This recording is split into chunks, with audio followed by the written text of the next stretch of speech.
Chapter 101, I have also changed. Damn it. They're moving too fast. It's only been a little over a day, and his trap hasn't even been activated yet. These guys have already set up their nets. Not only did they learn from him, but they also learned from Mr. Zhao of the Qiao family. Heavenly Demon, Heavenly Demon? How did the teacher teach you all? Why are you all so impatient? Yao Tong and Du Ji were both frustrated. His keywords are not suitable for the apocalypse, but some keywords naturally fit the apocalypse. Once they seize the opportunity, they will grow very quickly. If they don't take action soon, he's afraid he'll be eliminated. When the secret code becomes public, no one can be trusted. The most crucial thing is that he still doesn't know what the main storyline of this world is. After Han Sui-Kai finished his report, there was nothing else to report. Du Ji and the others quickly stuffed bread and ham into their mouths, stood up, and ordered, "Tell the people from the business department and the marketing department to eat quickly. After eating, take a break and come with me to expand the market." Half an hour later, led by Du Ji, more than 50 people from the business department and the marketing department, driving more than 10 cars, armed with various weapons, rushed out of the underground warehouse. At this time, it had been over half a month since the mutation of animals and plants. Because the city was a gathering place for humans, there weren't many wild animals, and the number of cats and dogs was also limited. The main cause of the high casualties was rats and various insects, such as cockroaches and mosquitoes, even ants. Almost every household had cockroaches. These little guys had grown 3 or 4 times their original size, and their hiding places could no longer hide their bodies. The mutation had also triggered their ferocity. Of course, it could also be that their increased size increased their desire for food. In the dark, these mutated creatures suddenly launched attacks on the sleeping people. Most of the unprepared people were killed by them. The rats hiding in the sewers were now like groups of kittens, and humans were no match for them. Fortunately, although these mutated insects had grown larger, the insecticides invented by humans still had some restraining effect on them. That's why humans were able to survive. Otherwise, they would have been wiped out in the first wave. There were also plants. Many plants seemed to have come back to life. Branches and vines would actively attack humans or animals, kill them, and absorb the nutrients from their bodies. The streets were in ruins, and a faint stench filled the air. Bodies lay everywhere, or more accurately, skeletons. The flesh on their bodies had long been eaten clean by unknown creatures. Occasionally, rats could be seen crawling among the bone frames, gnawing on thigh bones. When they were startled by the sound of a car, they would turn their heads to look, but they wouldn't run away. Perhaps they saw that Du Ji's convoy was powerful and didn't dare to launch an attack. On the branches of roadside trees, 1 or 2 partially decomposed skeletons could occasionally be seen, as well as the bodies of rats, cats, and dogs pierced by branches. When a car passed by, the branches of these trees would whip like a whip, trying to grab the people inside the car. But most of the trees remained motionless, indicating that they had not mutated yet. On the way, Du Ji was horrified. Watching apocalyptic movies on TV, one would only feel excitement and thrill, but only when one was actually in it could they feel fear, feeling that their lives were in danger at all times. Dog Kun skillfully avoided the branches while driving, unhesitatingly running over the skeletons on the road. He scanned his surroundings vigilantly and said, "It's a good thing that most rats and insects don't like to move during the day. Otherwise, we would all starve. This fucking world." Yao Tong's face didn't look good either. He muttered, "Brother Hu, you should have let me grow earlier." Du Ji glanced at him but didn't respond. Their destination for this trip was a storage center about 5 kilometers away from the residential area, a logistics distribution center. In half a month, large supermarkets had probably been visited by countless people. Even if they went, they might not be able to find anything. But the storage center had the most abundant supplies. Survivors who wanted to take something wouldn't be able to finish in a short time. As they approached the intersection near the storage company, there were more and more chaotic cars, almost blocking the intersection. Dead bodies and dark red blood could be seen everywhere on the street. Dozens of stray cats and dogs were either gnawing on the bodies or lying on top of cars, basking in the sun. If stray cats were like little tigers, then the size of these dogs was more like lions. Du Ji's convoy alarmed these stray cats and dogs. They immediately turned their heads and quickly rushed towards them. It seemed that not only Du Ji thought of the storage center, but others did too. The cats and dogs also thought of it and decided to wait here. Gah! Dog Kun noticed the situation ahead and immediately stepped on the brakes. Then he quickly turned the steering wheel to make a U-turn. Fuck, brother Hu, it's over. We can't get through. The speed of the cats and dogs was obviously faster than the cars on the crowded road. In a moment, the mutated stray cats and dogs had rushed to a place about 70 to 80 meters away from them. Stop the car, Du Ji shouted. Brother Hu, we can't stop. If we stop, we'll all die, Dog Kun said. We won't be able to outrun them either. Let's fight and we might have a chance. Before body possession, Du Ji had seen the speed of cats and dogs. Naturally, he knew that cars couldn't outrun them on this crowded road. Instead of being picked off one by one in a chase, it was better to take a gamble. Dog Kun was stunned. Du Ji had already pushed open the car door, jumped out, and stood in the middle of the road with a machete in his hand. Yao Tong followed suit and got out of the car. He was holding a sharpened steel pipe. Seeing Du Ji and Yao Tong get out of the car, Dog Kun cursed, put the car in neutral without turning off the engine, and also jumped out of the car. After getting out of the car, he didn't forget to shout, "Don't run, grab your weapons, protect Brother Hu, and fight these bastards." They dozen or so cars behind saw the cats and dogs blocking the road and were ready to flee, but then they saw Du Ji jump out of the car.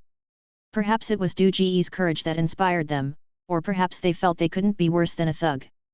The staff from the business and marketing departments jumped out of their cars one after another, holding various knives, guns, and clubs, standing behind Du Ji, trembling. "What are you afraid of?" Du Ji roared, "These are all meat, all the supplies we've procured. With them, we can trade with more people, defeat them, and take whatever we want from the warehouse. With these supplies, our company can have whatever it wants. If West Forest City can build a survival point, I can also." At this moment, Du Ji only wished his keywords were bravery or slaughter, or even recklessness. Any of these keywords would have allowed him to carve out a place for himself in Yong'an City. But now he was being so passive. Damn the kindness. "Yao Tong, you promised to protect me, don't go back on your word." Seeing the stray cats and dogs getting closer and closer, some of them had already scattered and were circling around them, Du Ji turned around and roared at Yao Tong, "You have to protect not only me, but also the people I brought. I'll let you go back and do whatever you want. Brother Hu, don't worry, I won't let you die before me." Yao Tong glanced at Du Ji, secretly delighted. "You bastard, I won't save you. Hurry up and get killed by these cats and dogs. When you're dead, I'll be the boss of the garage." He had been leveling up all night, and his attributes had increased a lot. He was almost equivalent to a second-rate martial artist in the martial world. He should be able to handle these cats and dogs. "Back to back, protect your necks, don't give them a chance." Du Ji roared. As he was speaking, a nearly 1 meter long tabby cat leaped up and pounced towards Du Ji's throat. "Brother Hu, watch out." Dog Kun saw this and quickly turned around to block Du Ji. "Damn! This is loyalty." Du Ji pulled Dog Kun away with his backhand, and at the moment when the cat's claws scratched his back, a sharp knife cut into the tabby cat's neck, severing half of it. With a thud, it fell to the ground and didn't move. At this time, Yao Tong's steel pipe had also killed an orange cat. He glanced at Du Ji, who had just killed a wolf dog with a backhand, and his heart skipped a beat. "Damn, how is this one so quick?" After killing a cat and a dog, Du Ji, his face splattered with blood, roared excitedly, "Brothers, don't be afraid, fight them, I think I've mutated too. Everyone try it, life and death can stimulate mutation." Chapter 102, Kind-hearted people are bullied. Damn it! When too many coincidences come together, even the impossible becomes true. Yao Tong was furious. "We are all players in the simulation field. Can't you guys learn from Du Ji, Feng Zhong and Wang San and work together? Is it fun to play with me? Let me jump around for a while. I will kill you and gain experience later." Yao Tong guessed Du Ji's identity, but the others didn't know. They thought Brother Hu had really mutated, and they fought bravely like they were injected with chicken blood. But ordinary people are still ordinary people. Even if they are excited, they are no match for the mutated cats and dogs. In a short while, several people were scratched by cats, with their skin torn and crying in pain. Du Ji's keyword is kindness, so he couldn't just watch his hard-gathered employees go to waste. Relying on his agility, he swung his knife back and forth to save the day. Don't be afraid, everyone gather in the middle. Brother who is willing to risk his life to save you all. I will bring back as many people as I take out. Not a single person will die. He threw the injured people into the middle of the group and stood in front of his teammates who clearly couldn't defend themselves. Du Ji's selflessness and refusal to give up moved many people, greatly changing their impression of him. Many people shouted, "Brother Hu is righteous. I will follow Brother Hu for the rest of my life. Brother Hu, I misunderstood you before. If I can go back alive this time, it's all thanks to Brother Hu." The injured person was deeply moved. No one noticed that when Du Ji stood between them and the mutated animals, protecting and saving people, they all subconsciously made a motion to block the knife for Du Ji. However, Du Ji's movements were too fast. Before they could complete the motion, Du Ji had already pulled them aside or killed the mutated animals attacking them, turning it into Du Ji actively rescuing them. "It's not righteousness, it's my kindness." Du Ji corrected their words tirelessly. "I am a kind person. I can't bear to see others die in front of me. Even if I have to sacrifice myself, I will save you all." In a sense, kindness and protection have certain similarities. Both can sacrifice themselves for others. Therefore, when Du Ji saved them, his attributes were partially enhanced. However, the speed of enhancement was far inferior to protection. After all, protection is subjective, and there are too many ways to show kindness. While Du Ji was saving people, he also took away the lives of animals. Mutated animals are also living beings and have the right to survive. All beings are equal. Just like Su Xian saving the white snake from the woodcutter and Tang Santang saving the carp from the fisherman, their actions can be truly called kindness. During the battle, Du Ji thought of this point. Therefore, when he saved people, he deliberately changed the direction of his knife when he was about to attack a black cat's neck, using the back of the knife to pat it away. "I'm kind-hearted. I'll spare you this time. Don't come out to harm others again." With a howl, the black cat was patted away and screamed in pain. The group of employees who were just moved were collectively confused. Did their boss hit his head? He always talks about being kind-hearted, but now he's treating enemies kindly on the battlefield? No. The other party can't even be considered a person, just an animal. Even if you are kind-hearted, you are using it in the wrong place. As expected, the black cat that Du Ji spared rolled on the ground, shook its head, and pounced again. In the moment it pounced, Du Ji's eyes caught a flicker on his personal interface, and he felt delighted. It really worked. Forgiving his enemies with a kind heart had truly triggered an advanced ability. He patted the black cat away again with one swing of his knife. Du Ji quickly tapped on his personal interface. As expected, a new skill appeared. Kind-hearted people are bullied. When others think you are kind-hearted, they will unconsciously want to bully you. Seeing the description of the new skill, Du Ji's head spun, and he almost got scratched by the pouncing black cat. What a trash skill!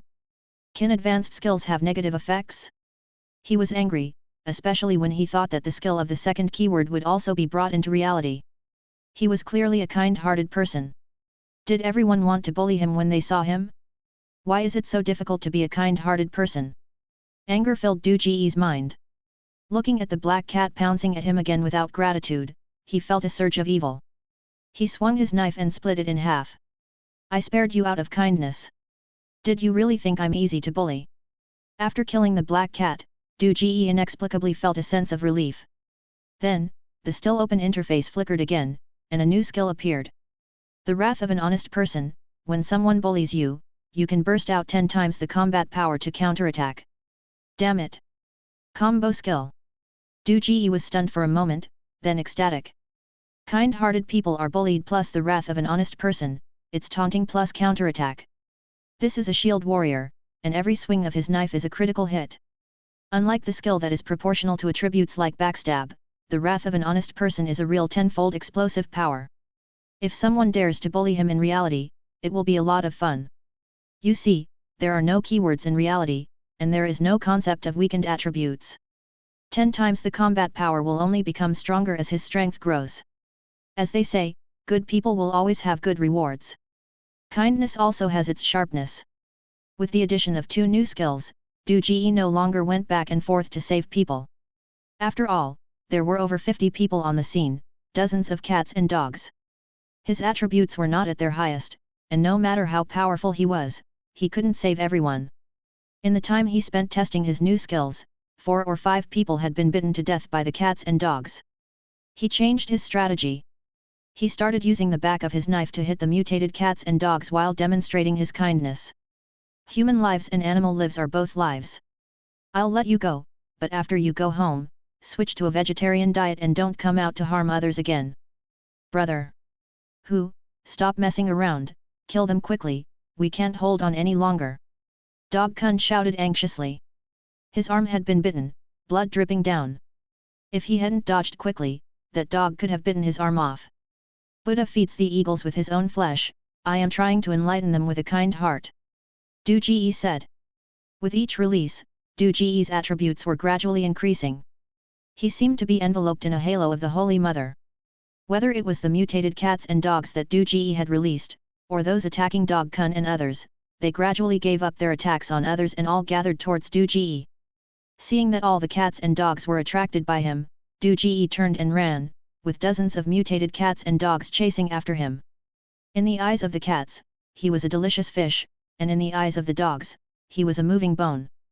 This scene stunned Dog Kun and the others, no one understood how Du Ji did it. But the fact was that Brother Hu had led away all the cats and dogs, saving everyone.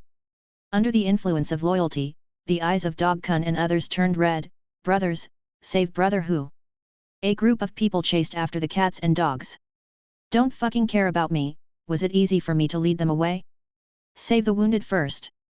Du Ji's kind nature kicked in, he shouted at the people behind him while running, enjoying the pleasure of attribute enhancement. Sure enough.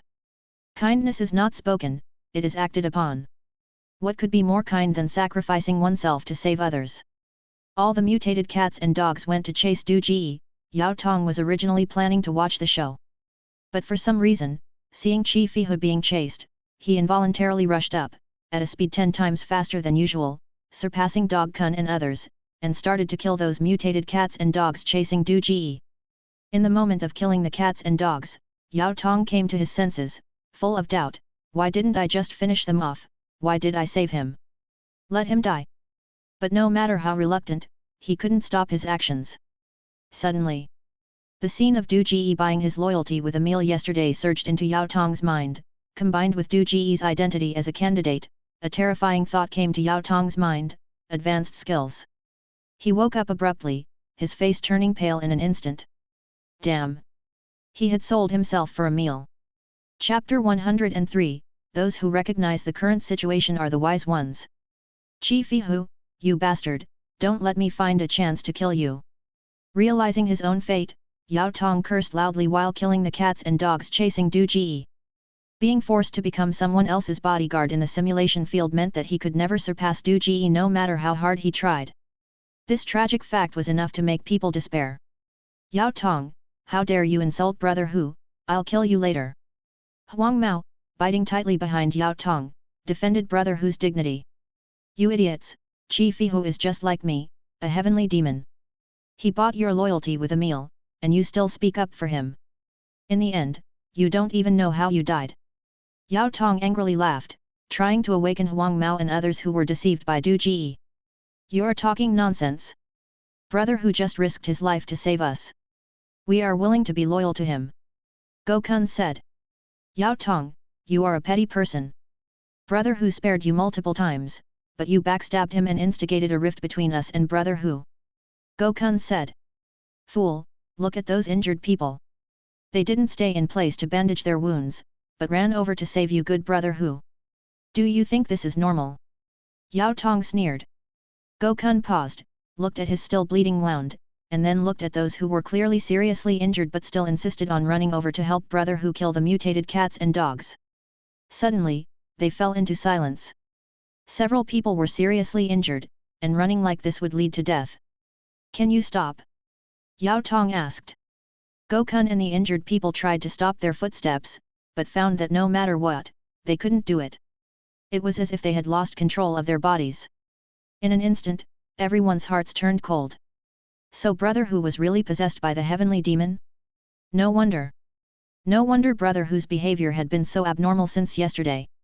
When did this rough man ever think of starting a company? If he didn't think about it, the more Huang Mao and others felt that something was wrong. Heavenly demon, give me back my Brother Hu! Go Kun roared in grief and anger. Give me back my freedom! Except for Yao Tong, everyone stay in place. This is an order. Du Ji's voice suddenly came, and Go Kun and others regained control of their bodies involuntarily. Loyalty represents integrity, duty, and obedience. But even though Go Kun and the others stopped, their faces still looked ugly. They looked at Du Ji, then at Yao Tong, feeling a sense of desolation. Even if they were gangsters, they didn't want to be completely controlled like puppets by others. Yao Tong, come and save the chairman. It's time for you to be loyal. Then, Du Ji gave Yao Tong a new order. He could indeed kill these mutated cats and dogs on his own, and his combat power would increase tenfold. But he discovered a tragic fact. When he killed these mutated cats and dogs who had bullied him with kindness, his attributes would decrease. In other words, the tenfold combat power of an honest person was exchanged for the dropped attributes. Of course, the dropped attributes were the part that increased with the keyword of kindness. But this was not right either. The attributes that had finally increased would decrease again with each outbreak. Are honest people supposed to not fight back, not retort, and let others slaughter them? Is fighting back not considered kind? What kind of bullshit judgment is this? Fortunately, he had two keywords. If he only had the simple keyword of kindness, he would probably never have a chance to stand out in this simulation field. Perhaps there was a way, which was to influence everyone with kindness and then, at the end, unleash the wrath of an honest person and take everyone away before the attributes were depleted. But the probability of that happening was too low. After all, the ones who survived in the end were all experts. Who knows how high their attributes were and what kind of outrageous skills they had developed? How could a group of villains let a kind person win in the end? Maybe his way of cultivating kindness was wrong, which led to the emergence of such strange skills. But in the end, the keyword of kindness clashed with his character. The rules of the simulation field were too cruel. Chi Fihu, you fucking dog, I will kill you sooner or later. Yao Tong fiercely chased and killed the cats and dogs, angrily cursing Du Ji. Being controlled by Chi Fihu was equivalent to him becoming a pig raised by Chi Fihu.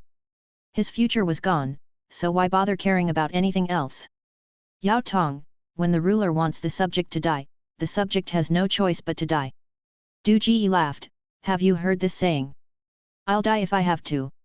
Do you think I'm afraid of you? Yao Tong shouted. When the ruler wants the subject to eat shit, the subject has no choice but to eat shit. Du Ji said again. Yao Tong paused, staring with wide eyes, Chi Fihu, you've gone too far. What's the point of being polite to you heavenly demons who invaded our world? If it weren't for the fact that I think you still have some use, I would have killed you long ago. Du Ji sneered. You're just a heavenly demon, aren't you? Yao Tong laughed. I'm not. I'm Chi Fihu, always Chi Fihu. Du Ji angrily said, that heavenly demon you mentioned, I swallowed him a long time ago. If I hadn't swallowed him, I wouldn't be able to control you. Stop pretending. Yao Tong sneered, you've been exposed, is it still interesting to act? Believe it or not. Du Ji said, after swallowing that heavenly demon, I gained his abilities. Otherwise, why do you think I suddenly started a company for no reason? He laughed wildly, I have to say, the abilities of you heavenly demons are just perverse, even loyalty can be bought. I will buy the whole world sooner or later, making all you damn heavenly demons serve me, helping me to rule the world. Yao Tong looked at the frenzied Du Ji, sneering incessantly.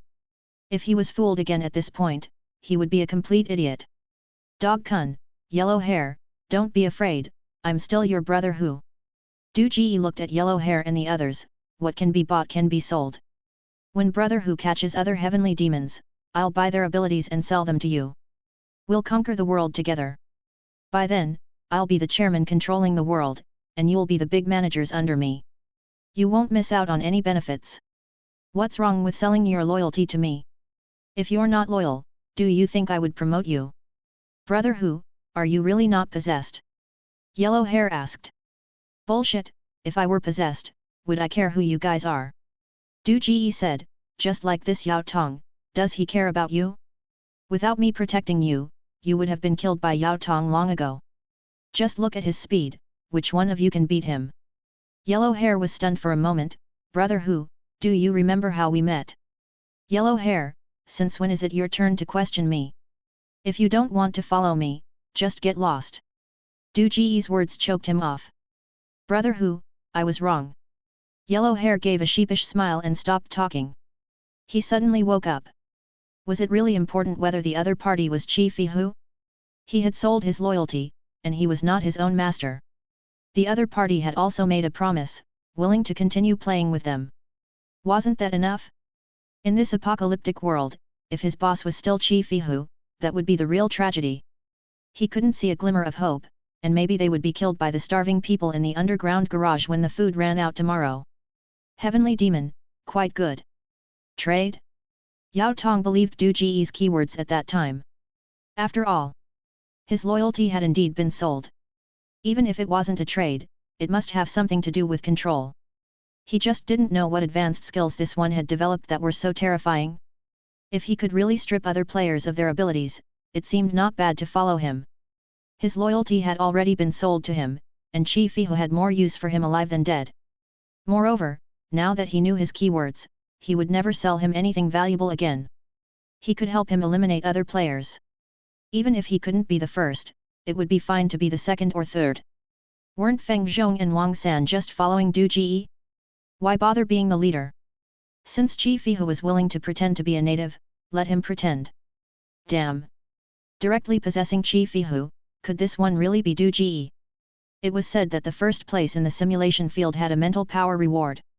A light bulb went off in Yao Tong's mind, and he suddenly thought of this possibility. His heart was pounding as he sneaked a glance at Du Ji, deciding to take a gamble. Brother Hu, are you really not possessed?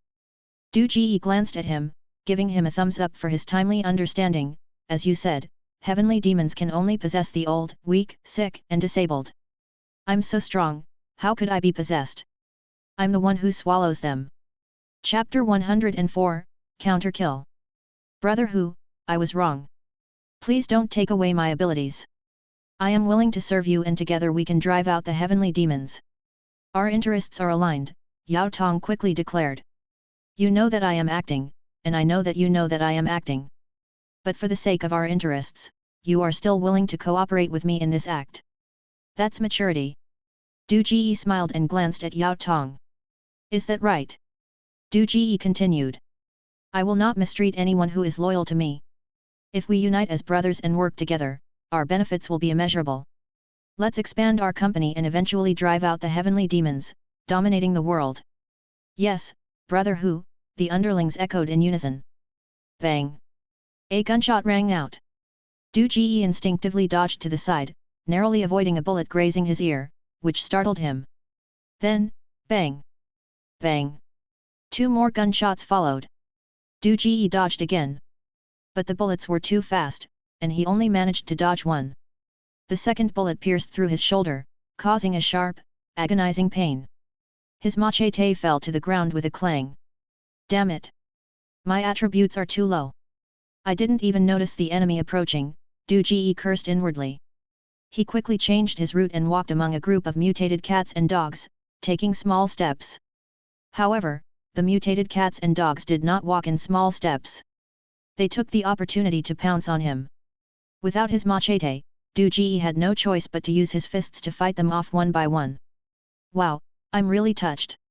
I never thought there were such innocent people in the world. Is that it? Is that it? You still want to dominate the world? Don't be so arrogant. If I were you, I would go back and hide for 3 years. Maybe then you can save your own life. You guys are a bunch of idiots. Why do you believe everything he says? People are selfish. Even if you use your ass to think, you would know that he can't genuinely help you. You guys are just his scapegoats.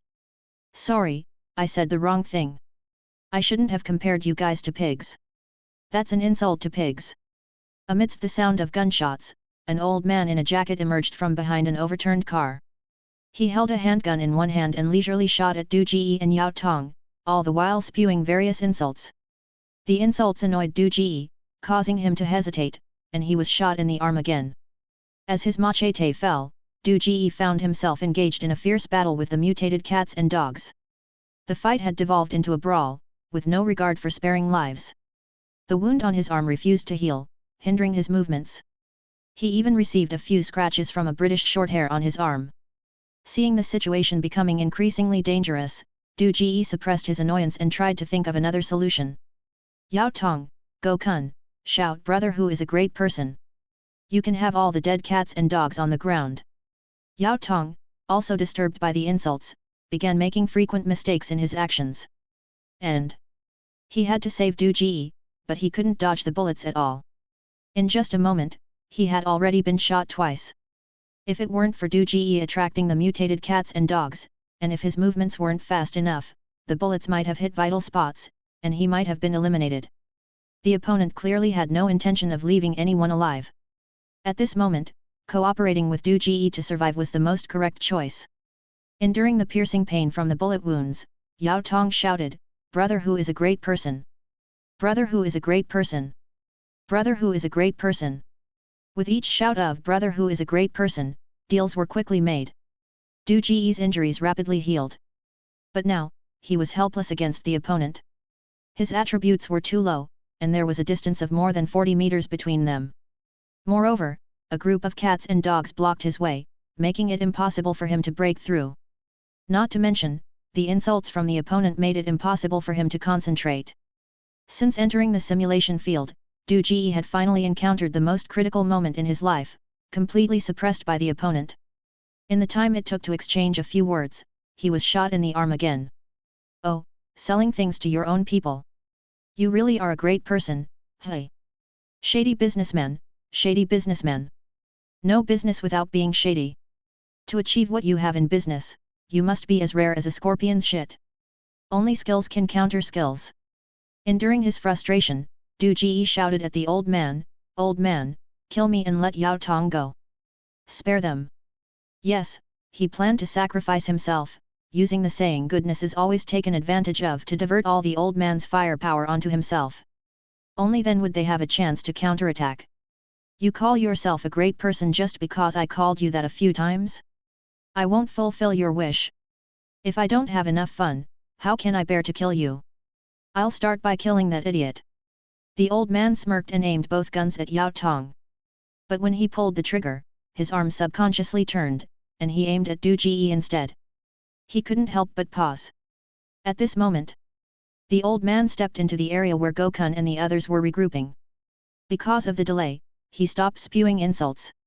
Du Ji regained his clarity and urgently shouted, "Gokun, kill him with your men. Go." Kun and the others were also distracted by the trash talk. When the old man passed by them, they didn't react in time. However, under their loyalty, Du Ji's command was paramount. Moreover, at that time, the trash talk had stopped, and they suddenly came to their senses, raising their weapons and slashing at the gun-wielding old man. "Brother who, have you lost your mind? You think these pieces of trash can kill me?" The old man sneered disdainfully, resumed his trash talk, and simultaneously turned his gun towards the blonde-haired man at the front, pulling the trigger. In the blonde-haired man's horrified gaze, the old man's arm suddenly swiveled and fired at Du Ji. "What's going on?" The trash talk abruptly stopped, and the old man exclaimed in surprise. In that split second, the blonde-haired man's knife had already struck his arm. With a cry of pain, his arm was slashed open, and the gun fell to the ground. He tried to kick the blonde-haired man away, but stumbled and involuntarily rushed towards Du Ji, his face filled with horror. "What the hell is your ability? I traded their loyalty with my own life. Is there a problem?" In his panic, the old man forgot to trash talk, and Du Ji regained his composure. He looked at the old man rushing towards him and sneered mockingly. "Your keyword is exchange, not trade." The old man roared in frustration. Yao Tong was stunned, then overjoyed. So that's it? How could there be such an outrageous ability, to exchange his loyalty for a meal? It turns out it was his own safety. No wonder all the mutant cats and dogs were attacking Chi Fi Hu. The reason was here. "Brother who, brother who? You disguised the keyword too well, deceiving me so bitterly. You attract the firepower for me, I guard your safety, and work for you. This is a win-win situation. It's so good to make it clear, we are the most solid partnership. It's not a trade, it's not a trade. At this moment, Yao Tong was overjoyed, his heart burden completely lifted. Gokun and the others also heard Du Ji's words, and they were all deeply moved. No wonder brother who could lead away all the cats and dogs. It turned out that he had exchanged their loyalty with his own safety. Brother who was so righteous. I thought you were stupid enough, but I didn't expect you to be so stupid as to exchange your safety for the loyalty of a bunch of natives. It's hilarious. You keep saying you're a good person, you wouldn't have exchanged something else with killing, would you? The trash talk resumed, and the old man's arm injury was healing rapidly. He looked at Du Ji as if he was looking at an idiot. I'll kill you first, it's the same.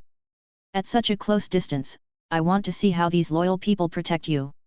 With that, he raised his gun and aimed at Du Ji, pulling the trigger and firing 3 shots with a ferocious smile. He emptied the bullets in the gun. He thought Du Ji was definitely dead, but his smile quickly froze on his face, because the moment he fired, Yao Tong, who had been killing the mutant cats and dogs, suddenly stood between him and Du Ji. 3 bullets hit Yao Tong squarely in the chest. Yao Tong fell backward, then, with difficulty, raised his 2 legs and began to make the motion of swimming breaststroke. And Du Ji was unharmed. The old man was dumbfounded. Damn! Was it worth it? A cold smile crossed Du Ji's mouth. He suddenly drew the pistol from his waist and fired 2 shots at the old man's legs. The old man didn't expect Du Ji to have a gun and was completely unprepared. His legs hurt. With a thud, he fell to the ground in a perfect face plant. Du Ji kicked away the cats and dogs biting at his side, bent down to pick up the fallen machete, and boldly activated Honest Man's Wrath, swinging the machete like a whirlwind. In an instant, he tore all the cats and dogs attacking him to shreds. Carving out a bloody path, Du Ji went straight to the old man, stabbed several large holes in his arms and legs with a few strokes, then grabbed his hair, lifted him up, and punched him in the cheek, dislocating his jaw. Let you talk trash, let you torture me, do you really think honest people are easy to bully? Du Ji threw him harshly to the ground, spat and turned back, dealing with the remaining mutant cats and dogs at lightning speed. Chapter 105, Everything can be traded. We need to speed up the trade process and quickly improve our attributes. The old man's sneak attack gave Du Ji a sense of urgency. Even in the post-apocalyptic world, with fewer people, it is still set in a modern background. In this kind of world, there are guns and cannons. The old man had 2 small pistols, which almost took him down. What if he had a rifle or a sniper rifle with longer range? He was already defenseless. Thinking of this, Du Ji felt a wave of fear. If he had the invincible attribute of a simulation field, within a radius of 1 kilometer, he would be able to sense everything and nothing could escape his perception. How could the old man get close to him? Sure enough. In the simulation field, a good keyword is everything. Trade was too weak in the early stages. The old man's keyword should be something like mockery or provocation. The trash talk that made him uneasy should be a skill similar to the tongue of controversy. This kind of skill is most suitable for the early stages. In the later stages, it is easy to be killed directly. No wonder he came out to hunt actively. Huang Mao and the others looked at the old man lying in a pool of blood, as well as Du Ji's eruption, instantly killing the mutated cats and dogs. They looked at each other and didn't say a word. At this moment, they realized that Heavenly Demon was really powerful. They looked at Yao Tong and felt fear. If it wasn't for Brother Hu's presence, Yao Tong probably wouldn't have allowed them to manipulate him. At this moment, Yao Tong, who was wearing his underwear outside and healing in a strange posture, stood up again. Apart from bloodstains, he had no injuries at all. Gokun and Huang Mao instinctively hid behind Du Ji, as if they could only find a little sense of security by Du Ji's side. While Du Ji went to kill the remaining cats and dogs, the old man who had his chin knocked off, still speaking incoherently, said, "Is that it? Is that it? 6 knives can't kill me. Even those women are stronger than you." At the same time, he raised his middle finger with difficulty. Under this series of actions, his injuries were slowly healing, and there was almost no blood flowing.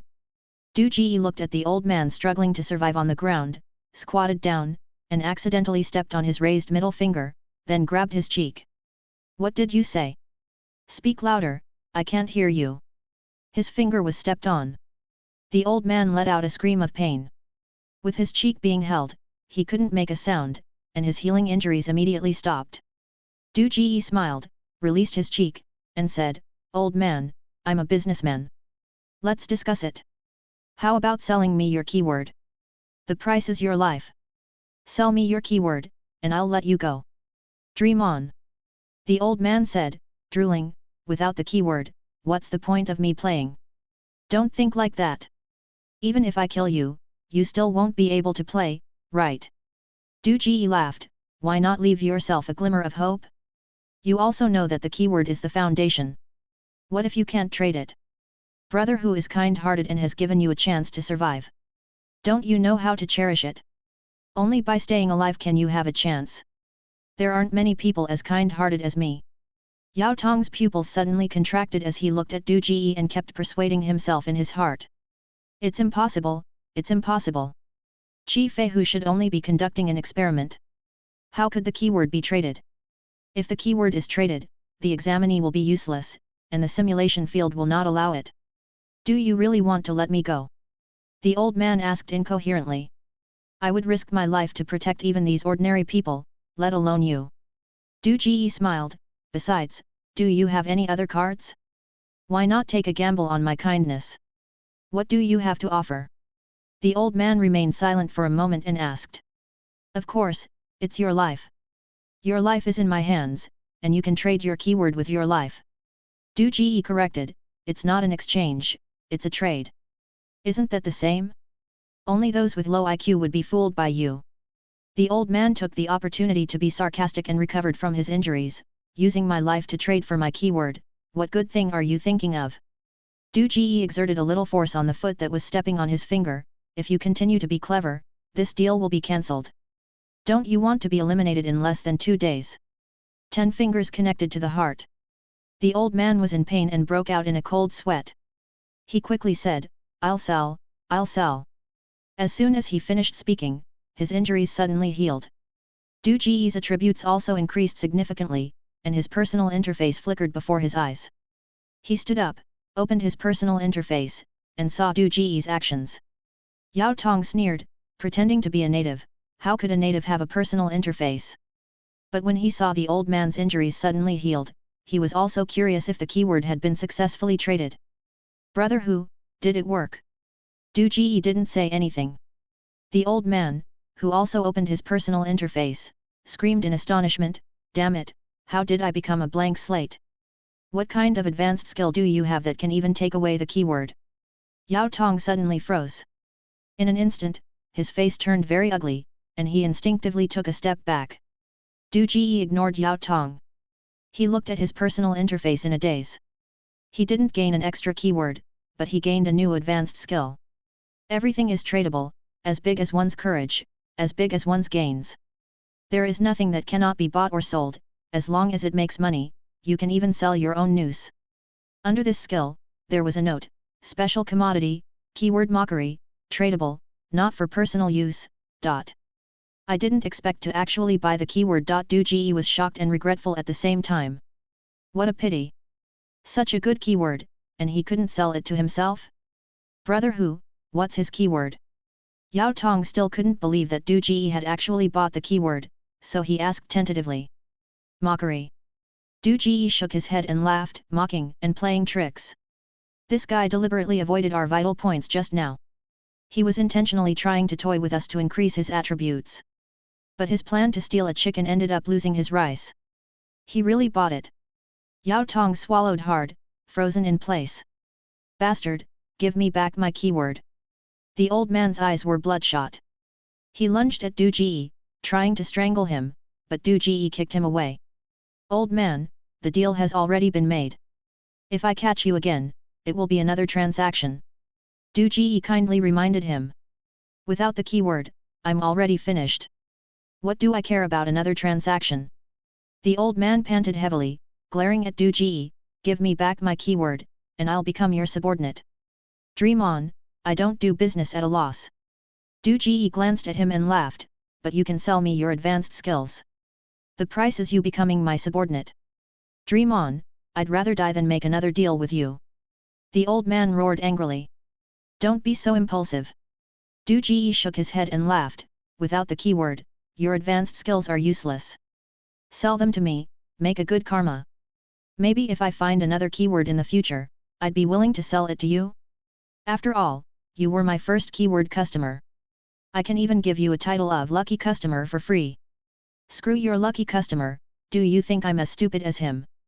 The old man pointed at Yao Tong and shouted angrily, unless you're willing to trade another keyword with me, I'd rather die.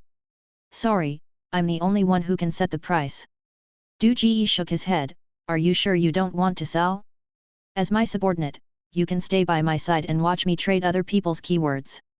It's a great opportunity to learn up close. You don't have much of a future anyway, don't you want to see the frustrated look on people's faces when their keywords are taken away? Maybe if you say a few nice words to please me, I can kill others and you can even make it to the top 10.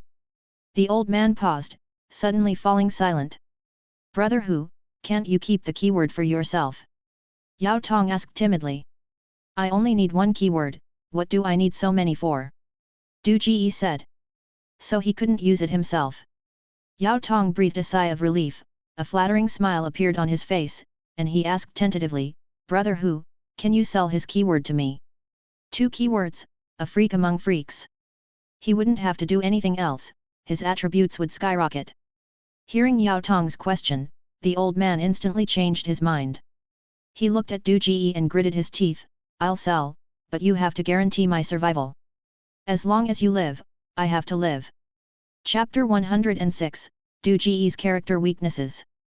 Sorry, I'm the one who determines the price. Du Ji smiled politely and refused him. What price can you offer? The old man knew that the situation was in Du Ji's hands. He took a step back, hoping for a chance, as he agreed with Du Ji's statement that there was hope in staying alive. I already mentioned earlier, an opportunity to observe and learn from me. Du Ji said. Using my life to buy my keywords, and using this useless learning opportunity to buy my advanced skills. You can hear the whole simulation field. After a moment of silence, the old man said, deal. His personal interface had been open all along.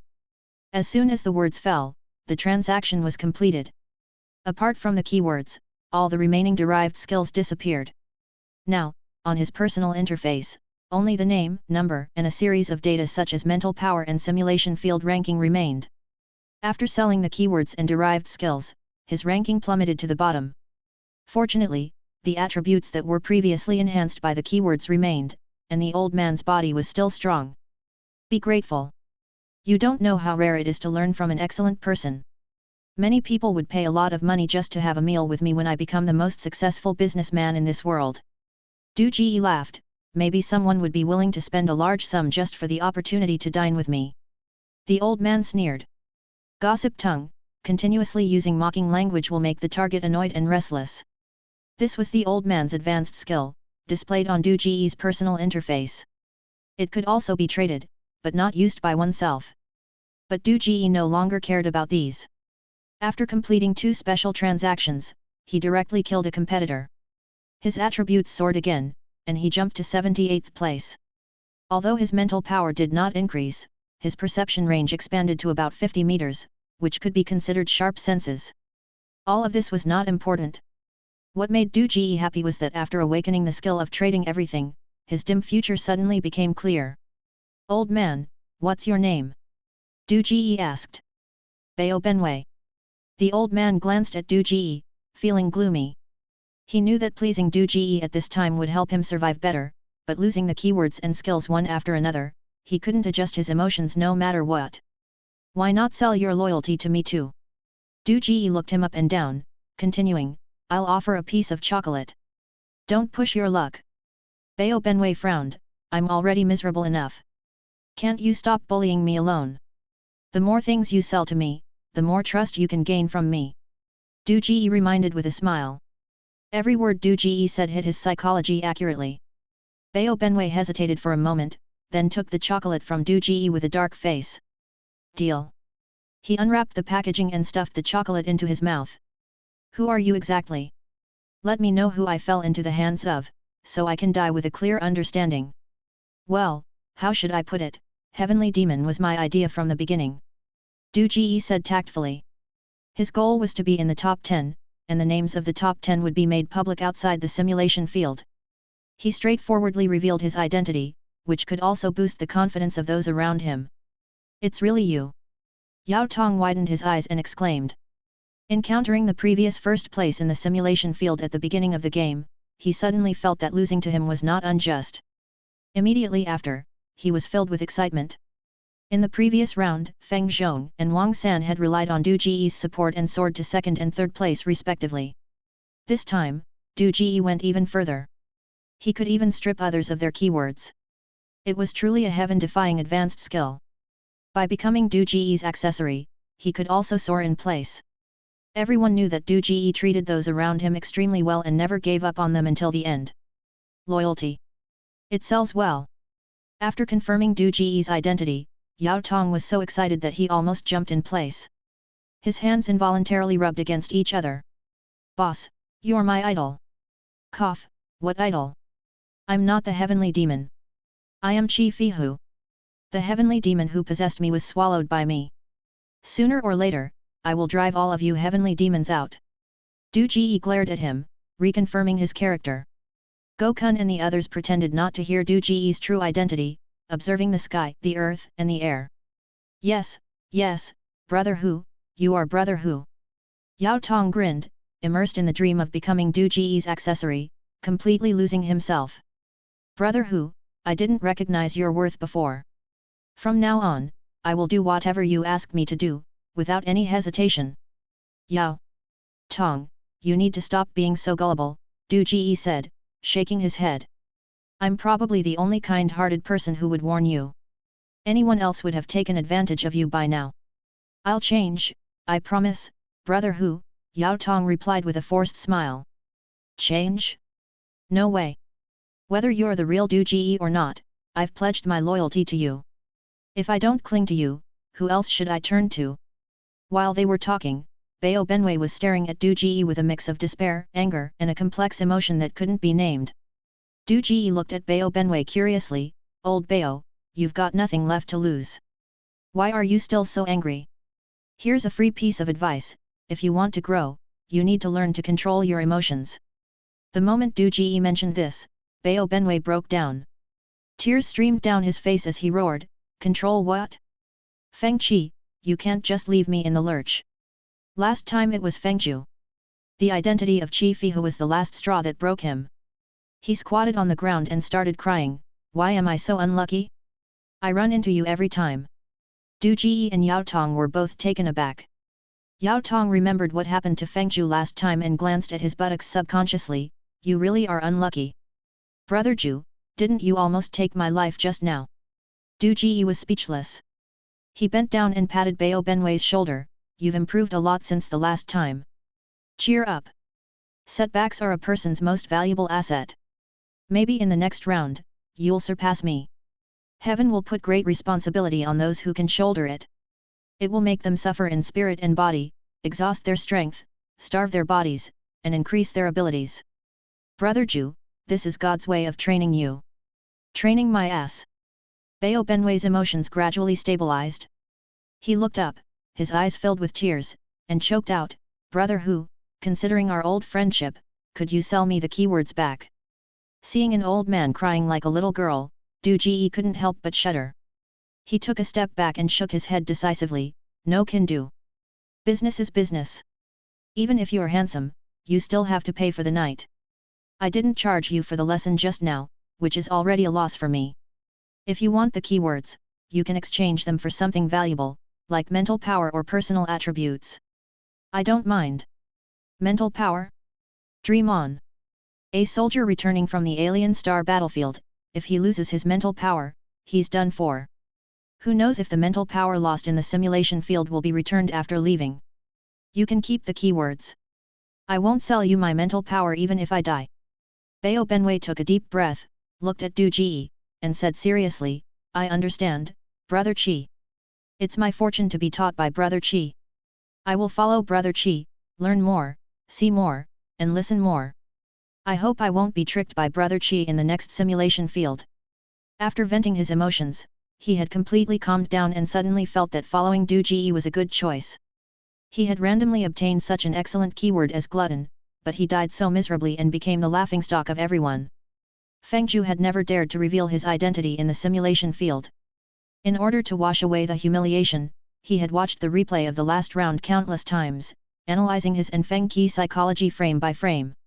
He concluded that if he hadn't been too clever for his own good, he might have ended up like Wang San and Feng Zhong, surviving till the end with Du Ji.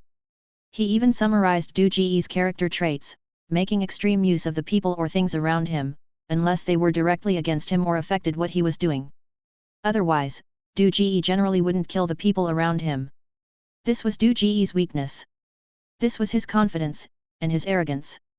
Feng Zhu had thought about using this weakness against him in the simulation field, but he fell into Du Ji's hands again at the beginning of the game. So, he decided to use this character weakness to save his life. By observing Du Ji up close and learning from his experience in the simulation field, he might be able to make a breakthrough in the next simulation field. A person can't be unlucky forever. He believed that one day, he would surpass Du Ji. When that day comes, he would make Du Ji taste the humiliation he had suffered, bit by bit. Chapter 107, Build the World's #1 Charity Company. Simulation Field? Feng Zhu and Feng Qi? Gokun and the others felt that they had heard something extraordinary. But they didn't know what these things specifically referred to, just like they didn't know why animals and plants would mutate.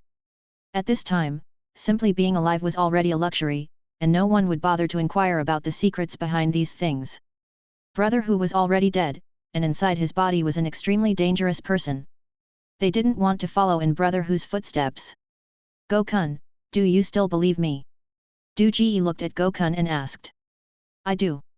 Brother Hu just risked his life to protect us. Brother Hu is the person we trust the most. Gokun trembled and quickly put on the most sincere smile on his face, as if the person in front of him was still his Brother Hu. I'll sell you the keyword mockery that I just bought from him. Do you want it? Du Ji asked with a smile, pointing to Gokun's arm that was scratched by a cat. With this keyword, your words and actions will be guided by the keyword, and you might become a superhuman like Yao Tong. Gokun suddenly froze. Bao Benwei clenched his fist tightly, glaring at Gokun with gritted teeth, as if saying, that is my keyword, dare to take it, I'll kill you. Yao Tong was so envious that he almost drooled. That was a keyword, and you're giving it to a native? Even if you can't use it, sell it to me. Huang Mao and the others also looked at Gokun with envy, but they didn't dare to compete with him. They also wanted the keyword, but Brother Hu was no longer their Brother Hu. The scene of him effortlessly killing mutated cats and dogs was still fresh in their minds, and no one dared to act recklessly in front of such a powerful person. Yes, of course I want it. Gokun snapped back to reality and nodded repeatedly. However, soon he remembered something and asked cautiously, Brother Hu, what price do I have to pay? Price? Du Ji thought for a moment and said, how about 10 points of mental power? Body possession was essentially a battle of mental power. As mentioned earlier, an adult's mental power was around 30. That's why examinees would choose the mentally weak and physically frail to possess, to ensure a higher success rate. In other words, the virtual characters in the simulation field had mental power. Since everything could be traded, Du Ji naturally wanted to exploit this loophole. As for other things like emotions, knowledge, love, and family affection, Du Ji didn't even consider them. He had sold loyalty before, and the loyalty of Yao Tong and the others directly affected him. If the other party's emotions, such as joy or anger, were also transferred to him, who knew what consequences these extra emotions would cause? After all, besides keywords and advanced skills, loyalty wasn't even prompted as a special item. Some risks were better not taken. As for good luck or strength, increasing them wouldn't do much harm, so it was worth a try. Brother Hu, how much mental power do I have in total? Although being a transcendent was tempting, Gokun felt that he should be cautious when it came to something as intangible as mental power. Under normal circumstances, around 30. Du Ji said. What if I have 10 points less? Gokun asked. You might have trouble concentrating and feel drowsy frequently. Du Ji thought for a moment and replied. After weighing his options for a moment, Gokun couldn't resist the temptation of becoming a superhuman. Brother Hu, I'll buy it. The transaction was completed in an instant. Du Ji's spirit shook, his attributes increased, and the tradable keyword mockery disappeared from his inventory. His mental power also increased from 160 to 170. However, there was an additional note behind the mental power value, indicating that it included 10 temporary mental power points. Damn it! Du Ji's face darkened, and he sighed inwardly. Indeed, the simulation field was rigorous, and the skills set within it were not like his own bugs, with no loopholes to exploit. Brother Hu, can mental power be traded? Brother Hu, did it work? Yao Tong and Gokun's voices sounded at the same time. It can be traded, but only temporarily. Du Ji looked at Yao Tong and said, if you want it, I can sell it to you. This sentence wasn't meant for Yao Tong, but for the teachers outside. Otherwise, if they were to watch the playback and misunderstand something, they might send him to the alien star battlefield, which would be a case of stealing the chicken only to lose the rice. No need. Yao Tong shook his head. So far, Du Ji's business had not been a loss. Buying a few points of temporary mental power from him might come at a cost that was not worth it. Bao Benwei breathed a sigh of relief. Luckily, it was temporary. If mental power could be directly bought like his, no one would bother playing the next simulation field. Brother Hu, did I buy it? Gokun yawned visibly, feeling tired. Why don't I feel any keyword? As expected. Even if the keyword was sold to the natives, they wouldn't become players. Du Ji smiled and patiently instructed Gokun, just like him, you can mock and ridicule others. Gokun was stunned for a moment, he looked around at the people, finally setting his gaze on Bao Benwei. He then raised his middle finger at him, you're a damn heavenly demon, hey? You were almost killed by us. You've completely lost the face of the heavenly demon. You're just a waste of air. Those were my keywords. A native had singled him out. Bao Benwei was almost bursting with anger. He glared at Gokun, thinking, do you think I'm easy to bully? Just you wait, I may not dare to mess with Du Ji, but I'm not afraid of you. Sooner or later, you'll have to spit out the attributes you stole from me. Even though he had lost his keywords and had become a blank slate, his ranking was still there. Now, his only way to grow was to kill other contestants. The native had his keywords, if he killed him, theoretically, he should also inherit his attribute values. Sure enough. Having the keywords, he also had the characteristics of the keywords. After mocking Bao Benwei, the bloody wound on Gokun that had been scratched by the cat healed at a visible speed. Seeing this, Huang Mao's eyes were about to pop out, he kept licking his lips. Gokun was so excited that he was jumping and shouting. He pulled out a machete and waved it a few times, speaking incoherently, Brother Hu, my strength has also increased. Thank you, Brother Hu, thank you, Brother Hu, these 10 points of mental power are so damn worth it. Hang in there, you'll get stronger and stronger. Du Ji encouraged with a smile. Huang Mao, I've been wanting to say this for a long time. You're ugly enough, but you also dyed your hair yellow. Do you think this will scare people? It only makes you look stupider. Having tasted the sweetness, Gokun quickly switched his target, pointing at Huang Mao's forehead, and improving his strength in various ways. Gokun, that's enough. Huang Mao pushed his arm away, his mouth twitching, go talk about that guy, if you take the opportunity to mock me again, I'll kill you. Huang Mao, don't be so petty. I'm a transcendent now. With my strength, I can protect you, can't I? Just bear with it. Gokun said with a grin, this is the superpower Brother Hu sold to me. I have to make great use of it for Brother Hu. If you kill me, the first one who won't let you off is Brother Hu. Then, he looked around at everyone and said with a fist, everyone, please understand. The words I'm going to say next may be very excessive, but it's all for the sake of improving my strength, it's not my intention. With strength, I can help you get food. Manager go, it's a trade, a purchase, not a robbery. Du Ji corrected him with a smile, then looked at everyone and encouraged, you don't have to envy Manager Go. There's more than one heavenly demon. If we encounter more heavenly demons in the future, I'll buy their keywords and sell them to you one after another. After all, our company is a whole. If we have good things, of course we should first digest them internally. In this chaotic world, only when our employees are strong can the company compete with others. As long as we work together and take risks for the company, we will have everything. We strive to, within half a year, every employee of the company can get a keyword. Even if you don't get a keyword, I can buy others' power and sell it to you, making you superhuman. Everyone can become a transcendent, which instantly ignited everyone's enthusiasm. Thank you, Brother Hu. Whatever Brother Hu says, we'll do it, no questions asked. Du Ji raised his hand to quiet everyone down and said with a smile, but for now, please keep the fact that I can buy and sell keywords a secret. If it gets out, other heavenly demons will be on guard and it will be difficult to trade. Moreover, heavenly demons are not easy to encounter, we still need to focus on expanding our business. After all, we need more trading partners. The larger the market, the more people we do business with, the stronger we can become. We can save more people. Lastly, stop calling me Brother Hu, we're a legitimate company, not a gang. On the side. Bao Benwei's eyes were so sorrowful that they were about to bleed. Chapter 108, Quantification. In this perilous world, nothing brings a sense of security more than power. Du Ji's impassioned speech promised everyone a bright future.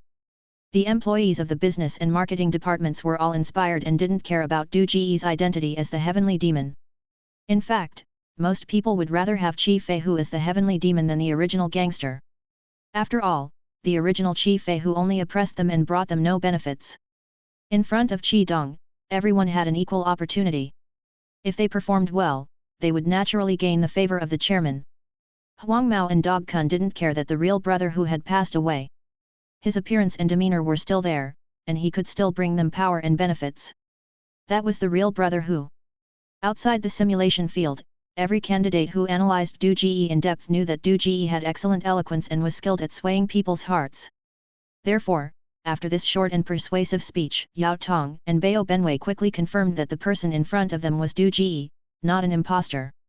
Bao Benwei wanted to retrieve the keywords, while Yao Tong wanted to ride on Du Ji's coattails. They each had their own thoughts. But at this moment, neither of them was prepared to leave Du Ji's side. In short, after a battle, Du Ji's infinite charity company became more united than ever before, and everyone was full of enthusiasm. According to Bao Benwei, the garrulous tongue skill awakened after he made a sarcastic remark.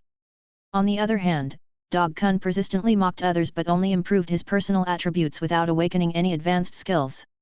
Du Ji deduced that advanced skills should be exclusive to candidates. Even if the natives obtained the keywords, they would not awaken advanced skills, which eliminated his idea of using the natives to brush up on advanced skills. However, through continuous growth with the keywords, Dog Kun could still become a superhuman. Du Ji didn't sell the garrulous tongue to Dog Kun but sold 10 points of strength to Huang Mao. In the personal interface, attributes such as strength and senses were not represented by specific numerical values. Du Ji had to quantify these virtual things in order to trade them. Otherwise, directly trading with attributes like strength and agility could potentially cripple a person. Moreover, without understanding these specific numerical values, he couldn't sell these things to others. If he accidentally sold his own strength, he would suffer a great loss. Huang Mao originally held a machete in his hand, but at the moment the trade was completed, his hand suddenly sank, and the machete fell to the ground, almost chopping off his own foot. He was also frozen in place, trembling and unable to move a step. Du Ji had no choice but to trade back 5 points of strength for him to regain his normal walking ability, but he couldn't go far without getting out of breath. It was like a small horse pulling a big cart. A 1.0 engine couldn't move the 8 wheels of a large truck. 5 points of strength couldn't drive Huang Mao's weight of nearly 150 pounds. Before the trade, he could lift over 100 pounds of objects, but after deducting 5 points of strength, he could only lift over 50 pounds. Du Ji traded back 3 points for him. Huang Mao barely returned to normal and could at least move around without affecting his running and jumping. Huang Mao was a lazy person who didn't exercise regularly. He relied on a fierce aura to follow Qi Fei Hu, smoking and drinking, and venturing outside. Therefore, his physical strength was only at the level of an average person. Based on his performance, Du Ji speculated that the strength value of an ordinary adult should be around 10 points. Deducting 2 to 3 points wouldn't affect normal activities, and with sufficient nutrition in the future, it was highly probable that the strength could be trained back. However, deducting more than 5 points at once would render a person useless. The strength and agility values were equivalent, also around 10 points. After deducting 5 points, the opponent's movements would be as slow as a sloth. Deducting around 2 points would only make them appear clumsy, without affecting daily actions. After the agility and strength obtained through trading were bestowed upon Du Ji, he could clearly feel the improvement in his attributes. The keywords themselves could enhance attributes, and the strength and agility obtained through trading could also enhance attributes. One was visible, and the other was hidden. Du Ji once again experienced the joy of double improvement. The dawn of the top 10 in the simulation field seemed to be beckoning to Du Ji. In the end, Huang Mao spent 2 points of strength and 3 points of luck to buy the advanced skill Garrulous Tongue from Du Ji. As long as he spoke provocatively, it would make the target annoyed. Huang Mao, who possessed superpowers, was very excited and provoked everyone in the team. He and Dog Kun exchanged words, almost provoking everyone. Others were both envious and angry. But because Du Ji was watching nearby, they dared not speak out. They secretly made up their minds to perform well in front of Qi Dong and beat up these two guys when they had their own power in the future. They couldn't beat Dog Kun, who had the keywords, and they couldn't beat Huang Mao, who had lost his strength due to his big mouth. Du Ji observed their expressions and guessed their thoughts but didn't interfere too much. Instead, he felt a sense of emotion in his heart. Sure enough, everything that heaven bestowed upon you had a hidden price. Huang Mao sold 3 points of luck to himself and had already embarked on the path of bad luck, but he himself was still unaware. Heaven, like himself, was also a businessman. In addition to Dog Kun, several other employees were also injured in the battle with the mutant cats and dogs. Du Ji, in a moment of generosity, bought back the keyword mockery that belonged to Gokun and temporarily sold it to them for healing purposes. He earned a point of luck, a point of intuition, a point of hearing, a point of sight, and a point of smell. Everyone in the team quickly regained their vitality. Although Du Ji claimed these were all normal transactions, those who were injured and then healed were filled with gratitude towards him. Deep down, they truly regarded Qi Dong as a great benefactor. The things they had lost were too abstract, they couldn't feel it at all. After several transactions and acts of kindness, Du Ji's ranking remained the same, but his attributes had significantly improved. After all, the attributes gained from transactions were also added to him. At this rate, Du Ji felt that as long as he conducted a few more large-scale transactions, returning to the state of the previous simulation field was just around the corner. The storage center was the territory of cats and dogs. Naturally, creatures like mice that were their natural enemies wouldn't be there. With a group of mutant cats and dogs guarding, hardly anyone touched the supplies in the storage center. After killing the cats and dogs, the employees of the business and marketing departments, like sailors who had discovered a pirate's treasure, enthusiastically started the procurement work. They picked up several vans and trucks in the market, loading large quantities of food, drinks, insecticides, quilts, and other supplies onto the vehicles. In no time, all the vehicles were filled to the brim, and everyone's faces were beaming with the joy of a bountiful harvest. Like strength, supplies were also the foundation of survival. Strength could only ensure their own survival, but abundant supplies could ensure the survival of their families in this chaotic world. When everyone was about to start the vehicles and send the supplies back to the underground garage, Du Ji issued a new order to find other survival points, expand the business of Infinite Charity Company, first cultivate the compatibilities of the employees, and build an excellent team. Compatibility meant stronger power and higher agility.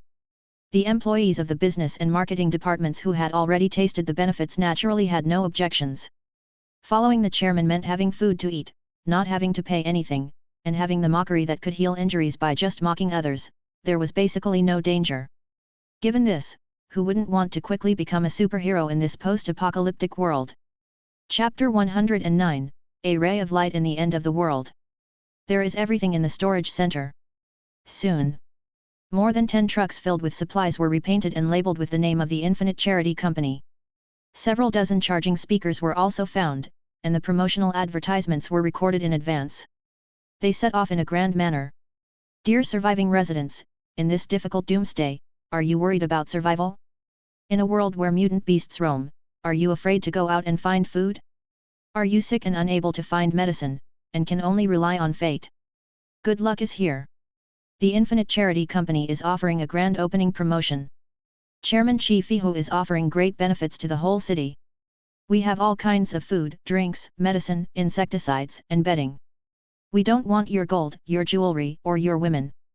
As long as everyone contributes a little virtual power, intangible luck, and unused agility, you can obtain anything you want. The Infinite Charity Company, with kindness as its core and the mission of saving the world, is Chairman Chi Fihu's lifelong mission. He doesn't want to be a savior, he just hopes that his kindness can make everyone feel warm and bring courage to survive. The Infinite Charity Company provides door-to-door delivery service. As long as you need it, we can deliver any supplies to your doorstep. In this tragic doomsday world, you can enjoy the warmth of spring as long as you want, and you can survive until the end of time. The opportunity is right in front of you. The earlier you buy, the more benefits you will receive. Buy more, get more discounts. Love life, love charity, Infinite Charity, renowned worldwide. As the sound of the speakers echoed through the ruins filled with skeletons, the employees of the Infinite Charity Company seemed to have traveled through time and returned to the time before the disaster. They couldn't feel any trace of the desolation of the apocalypse. The mutant cats and dogs wandering in the city seemed to be frightened by the overwhelming momentum and the sudden noisy atmosphere. None of them jumped out to intercept the convoy along the way. After all, in the bustling city of the past, facing the hustle and bustle of the human world, they had to keep their distance. This familiar and lively advertising language seemed to awaken the deepest memories in their hearts. Wengzhenjiawan is a large residential community with a population of about 10,000. When the disaster suddenly struck, most of the people died, and less than 2,000 people survived. This group of people also took refuge in the underground garage. They were managed by about 10 security guards from the property company, who were lucky enough not to encounter body possession. But this was also their misfortune because there was no heavenly demon to disrupt the order. More people meant more resource consumption. After half a month, the supplies stored by this group of people were running out. Most of them had only been able to get basic rations for several days. At the moment of the apocalypse, the evil of human nature was fully exposed, even worse than the body possessors. After all, the body possessors still had to follow the keywords for their growth, but they had no scruples. The captain of the security guards, relying on the weapons and food in his hands, had already bullied several beautiful women and recruited hundreds of young adults to distribute better food to them and maintain order. At this moment, they were planning to push the severely injured and the elderly out to die, to reduce the pressure and burden of food, and to force the remaining young adults to go out and find food by detaining their family members. The young adults who were unwilling to be oppressed were secretly planning to kill several security guards and seize control of the underground garage. Both sides were on edge, fully demonstrating the law of the jungle where the weak are preyed upon by the strong. Geng Zhong, are you planning to rebel? The captain of the security guards was a middle-aged man in his 40s. His gaze was fierce, wearing a helmet, a stab-proof vest, and holding a crossbow, aiming at a young man in his 20s who was holding a wrench over a foot long in front of him. Behind him was a team of security guards equipped with batons, whips, high-powered flashlights, explosion-proof steel forks, kitchen knives, and other well-equipped weapons. On the other hand, although there were more people on the young man's side, most of them were unarmed. The wrench, car fire extinguisher, and mop handle were already their best equipment. Rebel? Who do you think you are? Geng Zhong snorted coldly, angrily saying, we can't even eat enough, and you force us to go out and find food. What's the difference between that and forcing us to die? In the end, we will all die together. If you go out to find food, it means death. Don't you need to eat and drink? The rules have been set in the garage. Food is distributed according to contribution. You can get half of the supplies you bring back. What else are you not satisfied with? The captain of the security guards said, order, only by maintaining order can more people survive. Sounds nice. You are well fed, why don't you go out and find food? Geng Zhong said. The division of labor in society is different. I have to stay behind to maintain order. In order for more people to survive, sacrifices have to be made. The captain of the security guards shamelessly said, aiming the crossbow at the people behind the young man, do you really want to rebel with him? I can give you a chance. Put down your weapons now, and I can forgive and forget. Otherwise, in this world, dying is in vain. You old bastard, we won't let you off easily even if we die. Do you think we are not prepared? As long as you dare to make a move, we will open the sewer cover. Smell the air, is it the smell of gasoline? Geng Zhong sneered, we will die together, right? Who's afraid of who? The captain of the security guards suddenly changed his expression, Geng Zhong, don't be impulsive. If you are dissatisfied with our policies, we can sit down and talk slowly. We have survived so hard, there is no need to kill each other. At the tense moment, The sound of the charity company's promotional vehicle outside suddenly came. Open the door and be surprised, charity never stops. All kinds of supplies, everything you need, contribute a little power, contribute a little luck, and you can enjoy the good life before the apocalypse, charity. Unlimited, always thinking of you, delivering kindness every day. What's going on? Both sides of the standoff were dumbfounded. Has the apocalypse ended? Are government officials distributing food? Geng Zhong looked at the security captain and sneered, the officials are here, you're done for. The security captain's face changed. He listened carefully to the broadcast and then laughed, what officials? Clearly, a stronger force has come to take over. Geng Zhong, do you think they will use me or you and your group of weak and thin burdens? This time, it was Geng Zhong's turn to look shocked. At this moment, someone who had gone out to check the situation ran back, shouting from a distance, Geng Zhong, stop fighting. There really are convoys outside, with loads of food supplies. Hurry up and get some food, we're saved. After saying this, he hurriedly ran out again. The elderly, weak, sick, women, and children in the garage didn't care about anything else. They had been hungry for many days, and upon hearing that there was food, they all ran out without a second thought. In the blink of an eye, only the two opposing groups were left in the garage. They looked at each other, feeling extremely awkward. Geng, why don't we go out and see? What if they really can accept us? It's better than waiting to die here, a young man behind Geng Zhong swallowed and whispered. People are afraid of death. If there's a chance to live, who would want to risk their lives? Okay. Geng Zhong nodded, glared at the security captain, turned around, and walked out of the garage without looking back. The security captain and his group were left behind, somewhat at a loss. A security guard holding an electric baton looked at the empty garage and asked, Boss, what should we do?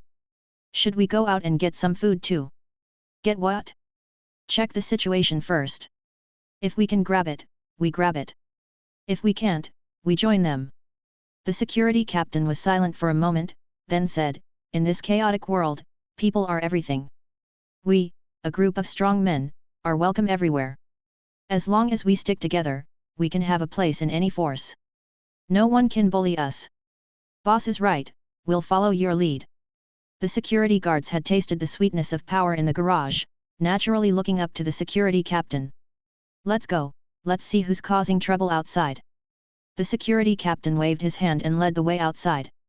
Don't fight, keep order, one by one. We have plenty of supplies, everything you need. If it's not enough, we will bring more. Do you see our company name? Charity Unlimited. Our chairman is kind-hearted and won't let anyone starve. Yao Tong held a loudspeaker, trying to maintain order. Go Kun held a machete, and dozens of employees from the business department guarded more than 10 trucks, sternly warning, these are charity supplies. Whoever dares to grab them, will cut off their hands. The loudspeaker on the roof of the car kept playing promotional messages. The company's employees were both intimidating and threatening, but the people in the garage had long been accustomed to being submissive under the oppression of the security captain. After a while, the chaos gradually subsided, and everyone eagerly watched the supplies on the truck, waiting for distribution. Seeing the crowd calming down, Du Ji stood up with a loudspeaker, ladies and gentlemen, I am Chi Fihu, the chairman of Charity Unlimited. Although we are a charity, we are still a company and need to maintain normal operations. Therefore, we can't just give you things for free. You need to pay a certain price. I believe you've heard the broadcast. What I need you to pay is a bit of strength, a bit of agility, a bit of luck. Paying these things won't affect your life, but it can get you enough living supplies. Can you accept these terms? Is the strength for you to do work? Someone asked. No, it's the strength in your body. You don't have to do anything. Du Ji laughed. Okay, Chairman, stop talking, I'll buy. Someone couldn't wait to stand up, don't even mention strength. As long as you give me food, I'm willing to sell my life to you. We are a charity company, aiming to help more people survive. What do we need your lives for? Du Ji shook his head with a smile, no longer wasting words, those who are willing to pay with strength, stand on my left. Those who are willing to pay with agility, stand on my right. Those who are willing to pay with luck, stand in the middle and don't move. Those who disagree with this deal can return to the underground garage. As long as you line up, it means you agree to the deal. Then, you can go over there to get the supplies. Before he finished speaking, whoosh! Thousands of people voluntarily divided into 3 lines. No one cared about strength, agility, or luck. They followed the principle of proximity. For those who had been hungry for several days, none of these things mattered. First, get the supplies, then worry about survival. When everyone finished lining up, Du Ji snapped his fingers. Gokun and the others opened the truck doors, and people began to receive supplies one after another. No one felt they had lost anything. Everything seemed like a normal charity event, or post-disaster relief. Those who received the supplies felt like they were dreaming. Many people even unconsciously started pinching their thighs. After confirming that everything was real, most people looked at Chi Fihu as if he were a fool, or an angel. Of course, there were also grateful people. Holding a pile of supplies, they cried loudly, kowtowing to Du Ji and calling him their benefactor. Meanwhile, Du Ji's attributes were rapidly improving with each transaction. His strength, agility, and senses were rapidly increasing. His personal ranking was like a rocket, soaring upwards. In no time, he broke into the top 30. Chapter 110, Trader. What kind of business is the best to do? First is monopoly, second is hoarding. When you are freezing to death, sell you a cotton coat, when you are starving, sell you food. Many unscrupulous businessmen have made their fortune during times of disaster. But is Du Ji an unscrupulous businessman? Yes, he is. Indeed, he is. What he demands is much more valuable than gold, antiques, and jewelry. It is only slightly better than selling children. But he is not. In times of extreme hunger, so-called strength, agility, including luck, are of no use to a person. For an ordinary person, whether they have 10% more or 10% less strength, the result is the same when encountering mutant beasts. Moreover, when you are dizzy from hunger, you can't even feel the slight difference in strength and agility. Therefore, in the eyes of most people, Du Ji's behavior is like a lunatic doing charity. Normally, this kind of behavior would be criticized and mocked online, but now, people in distress hope to have more fools like him. 10 points of strength is equivalent to an ordinary person, 10 points of agility is equivalent to an ordinary person. There are probably more than 1,000 people in the warehouse. Even if it is divided into 3 parts, in addition to the attributes brought by trade, he has accumulated the strength and agility of more than 30 normal people. The impact force of an ordinary person's punch is about 100 kilograms. With the accumulation of more than 30 people, it means that Du Ji can easily generate an impact force of 3,000 kilograms with a casual punch. With ease, he can kill a tiger with just 1 punch. Du Ji estimated that in terms of strength and agility, he is already on par with the previous simulation field, or slightly lower. However, his ranking in the simulation field is only 29, which seems somewhat abnormal. Even if there are keywords like killing or destruction, and even if someone luckily obtained the previous simulation field, their keyword maintenance can grow rapidly, but it is unlikely to surpass his accumulation in the previous simulation field within 2 days. There is only one possibility left: the attributes obtained through trading are commodities and are not calculated in his personal strength by the system. He has become prosperous. Du Ji couldn't help but swallow his saliva. He continued to trade. Even if there are only 100,000 people alive in Yuanan City, the accumulated attributes are enough to make him a superhuman on land. Perhaps, he can also set some other prices, such as healing ability. With super healing power and the recovery brought by accumulated attributes, who in the simulation field can surpass him? Capital is indeed the root of all evil that controls everything. Du Ji's excitement surged. Thinking about his bright future, he felt extremely excited. But when he thought about the terrifying alien star battlefield, he suppressed his crazy thoughts in his heart. Calm down. Calm down. A tree that stands out in the forest will be destroyed by the wind.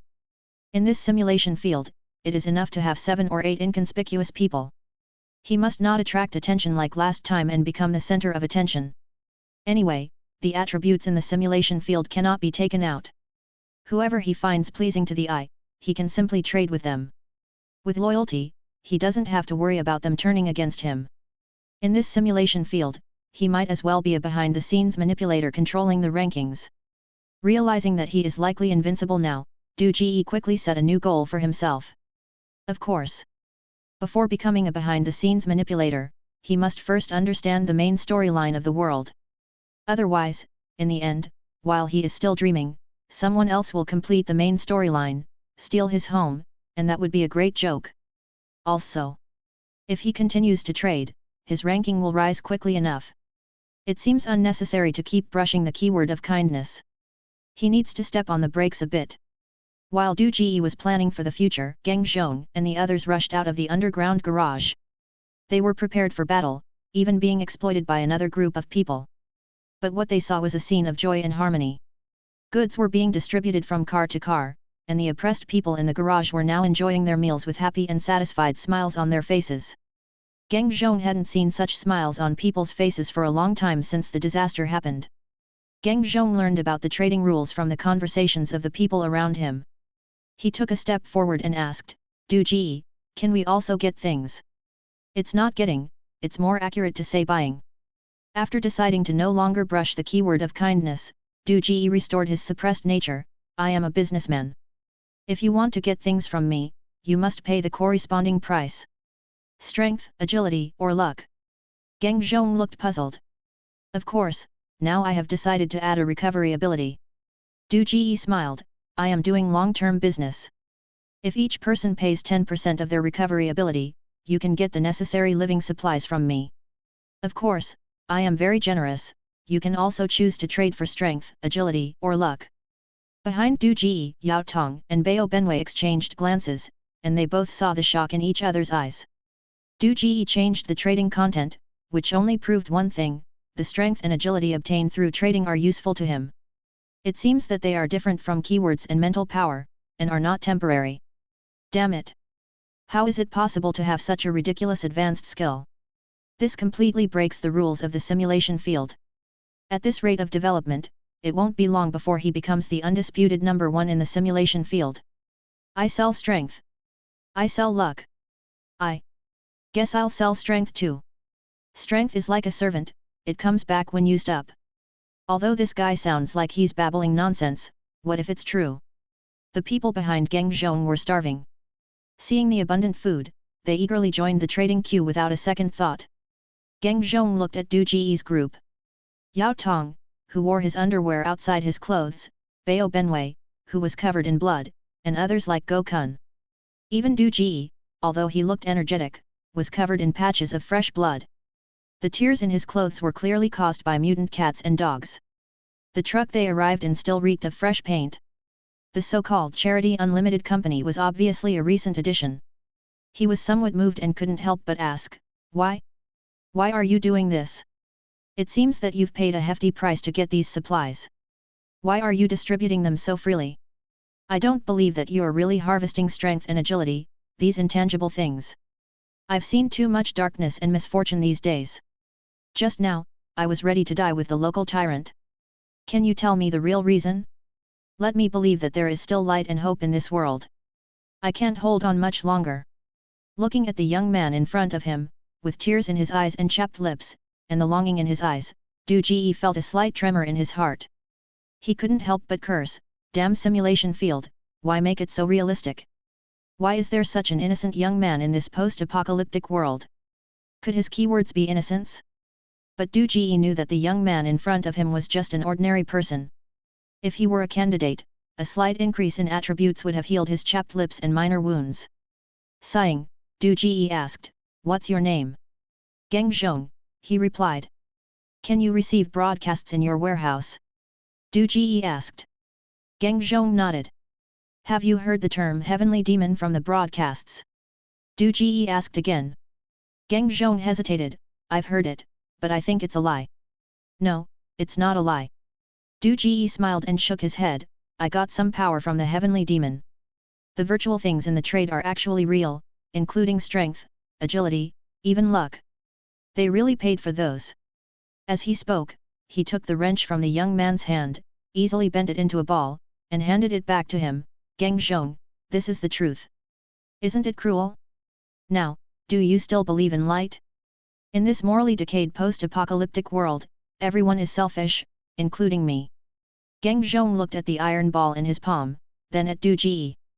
The shock in his eyes couldn't be concealed. After a moment, he looked up and said seriously, "No, you're a good person." "Oh."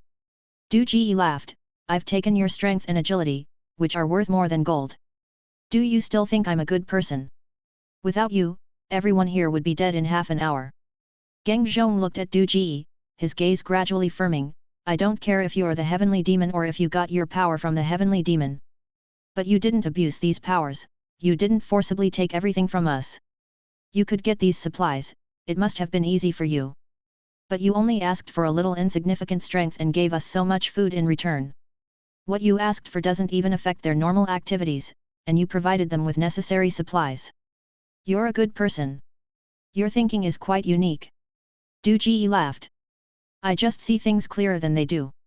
Geng Zhong also laughed, pointing at the words Charity Unlimited Company on the car, "Mr. Qi, you're worthy of the word kindness." "Actually, I don't care about kindness anymore." Du Ji shook his head. "Mr. Qi, can I trade something else with you?" Geng Zhong asked. "What do you want to trade?" Du Ji raised an eyebrow. "Strength, I want strength," Geng Zhong said, "there are some people in the garage that I must punish. I need great strength. As long as you give it to me, I can pay any price." "How about loyalty?" Du Ji looked him up and down. "Sure." Geng Zhong smiled, "It's my honor to serve a good person like you. You have good taste, young man. I accept this trade." Du Ji's eyes lit up, he patted Geng Zhong's shoulder, "Be my agent." Chapter 111, Goodness is shown through actions. "Don't move. Those from the charity companies, put down your weapons and crouch on the ground." A group of people suddenly rushed out from the underground garage, and the captain of the security team shouted, interrupting the conversation between Du Ji and Geng Zhong. Geng Zhong turned around and instinctively protected Du Ji behind him.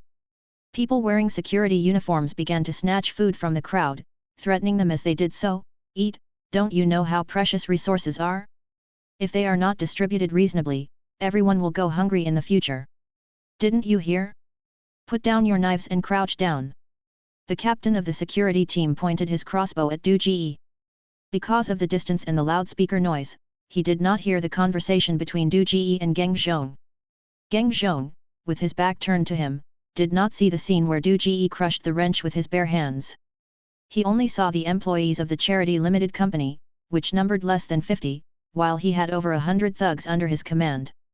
The 3-to-1 ratio gave him infinite confidence in taking control of the gifts that were delivered to his doorstep. Good people are often taken advantage of. Du Ji, who was promoting kindness and doing good deeds, naturally became the primary target of the security team. Doing good deeds brings joy to people's hearts. The process of Gokun and others doing good deeds was interrupted, and they glared at the captain of the security team with angry eyes, ignoring his crossbow, and quickly gathered around Du Ji. Knowing the true strength of their leader and possessing the keyword mockery that could heal injuries, the employees of the charity company faced danger fearlessly. Gathering around Du Ji was their instinct of loyalty. They would not allow anyone to harm their chairman, even if the chairman was a Tyrannosaurus Rex disguised as a sheep. "Be sensible and listen to my orders." The captain of the security team pulled the trigger, and an arrow shot towards Du Ji. Geng Zhong, who was standing in front of him, had a sudden change in expression. "You dare!" His voice abruptly stopped. The arrow stopped in front of his eyes. At some point, Du Ji had already stood beside him, firmly gripping the arrow shaft with one hand. Geng Zhong suddenly remembered the scene where Du Ji crushed the wrench with his bare hands, and his face inexplicably turned red. Why did he block the arrow for such a powerful person? "The people you want to get rid of, are they them?" Du Ji glanced at the stunned captain of the security team and asked. "Yes." Geng Zhong said fiercely, "These days, they have been monopolizing food, harassing women, and committing many evil deeds." Without him saying it, Du Ji could also understand what despicable people who possessed power would do in the apocalypse. He interrupted Geng Zhong, "We can talk about the proxy later. Give me your loyalty, and I will sell you 5 shares of strength and agility." "Okay." Geng Zhong readily agreed. As soon as the words fell, the deal was made.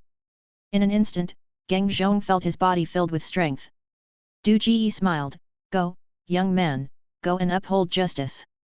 However, you may need to adapt to your newfound power first. The captain of the security team finally snapped out of the shock of Du Ji catching the arrow barehanded. He suddenly realized that the person in front of him was not a kind-hearted person at all, he was a true demon. Just thinking that he had actually shot an arrow at a demon, the captain of the security team couldn't help but feel a bit wet in his pants. He begged Du Ji incoherently, "No, big brother, sir, I was wrong, spare me, sir.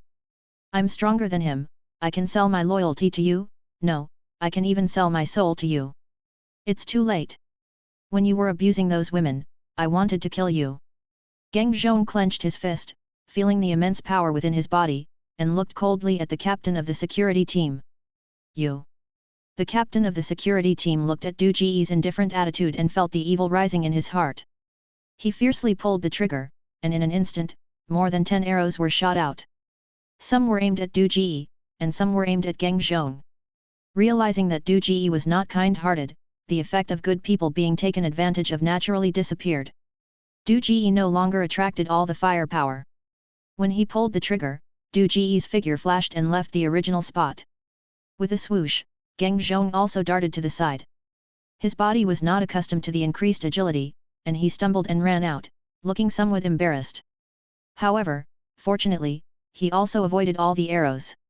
Realizing that he truly possessed super strength and agility, the anger that had been building up in Geng Zhong's heart finally erupted at this moment. Geng Zhong turned around, looked at the captain of the security team, and a smile appeared on his lips. The wrench that had been held in his hand and crushed into a ball by Du Ji was thrown fiercely towards him. The iron ball, which had been compressed by Du Ji, flew through the air like a cannonball and crashed heavily into the captain of the security team's chest. The captain of the security team was just an ordinary person. Faced with the incoming iron ball, he couldn't react at all. Crack! His sternum completely collapsed. With a scream, the captain of the security team fell backward, limbs twitching uncontrollably. Geng Zhong didn't even spare him a glance. He turned around and pounced on the other corrupt security guards, like a tiger entering a flock of sheep. With every punch and kick he threw, one person would fall. Everyone was stunned by Geng Zhong's sudden outburst.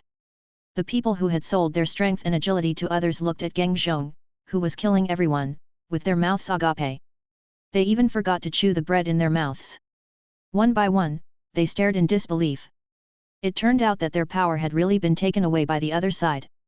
It turned out that Chi Fei Hu was not the fool, they were thinking about what they had lost. In an instant, many people felt that the bread in their mouths was not as sweet as before. Looking at the suddenly ferocious Geng Zhong, Yao Tong couldn't help but swallow. He glanced at Du Ji's back and suddenly felt that he should do more to please Boss Du. Buying attributes from him seemed to be much faster than grinding on his own. Bao Benwei was also watching Geng Zhong. He blinked a few times, recalling his conversation with Du Ji, and felt that his loyalty was not unsellable.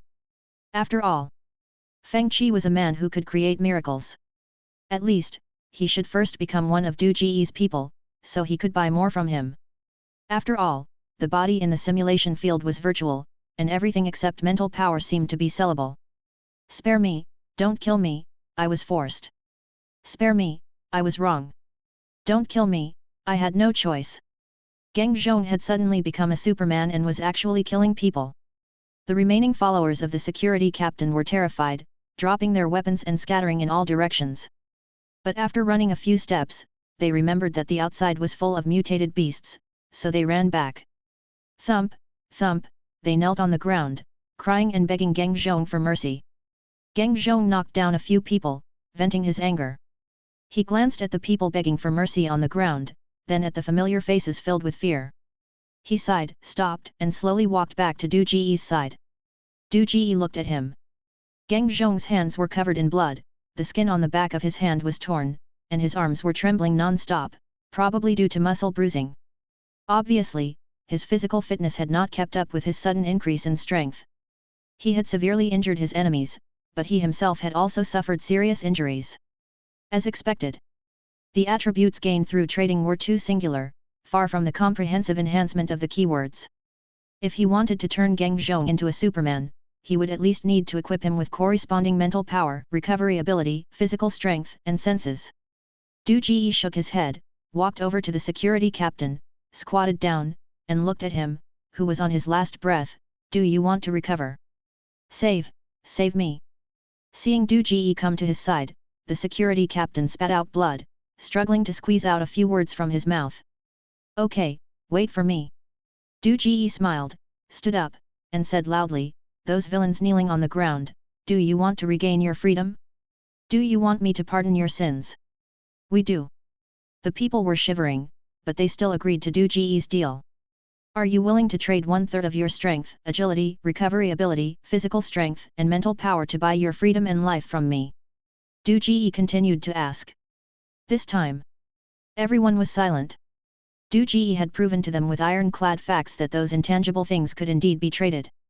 They couldn't imagine what a person would be like after losing 1/3 of their attributes. Trading these things away would render a person useless, wouldn't it? Thinking back to the evil they had done in the garage, once they became weak, they would surely become targets of bullying, wouldn't they? "You have no right to take our lives," someone said stubbornly. "No, I do."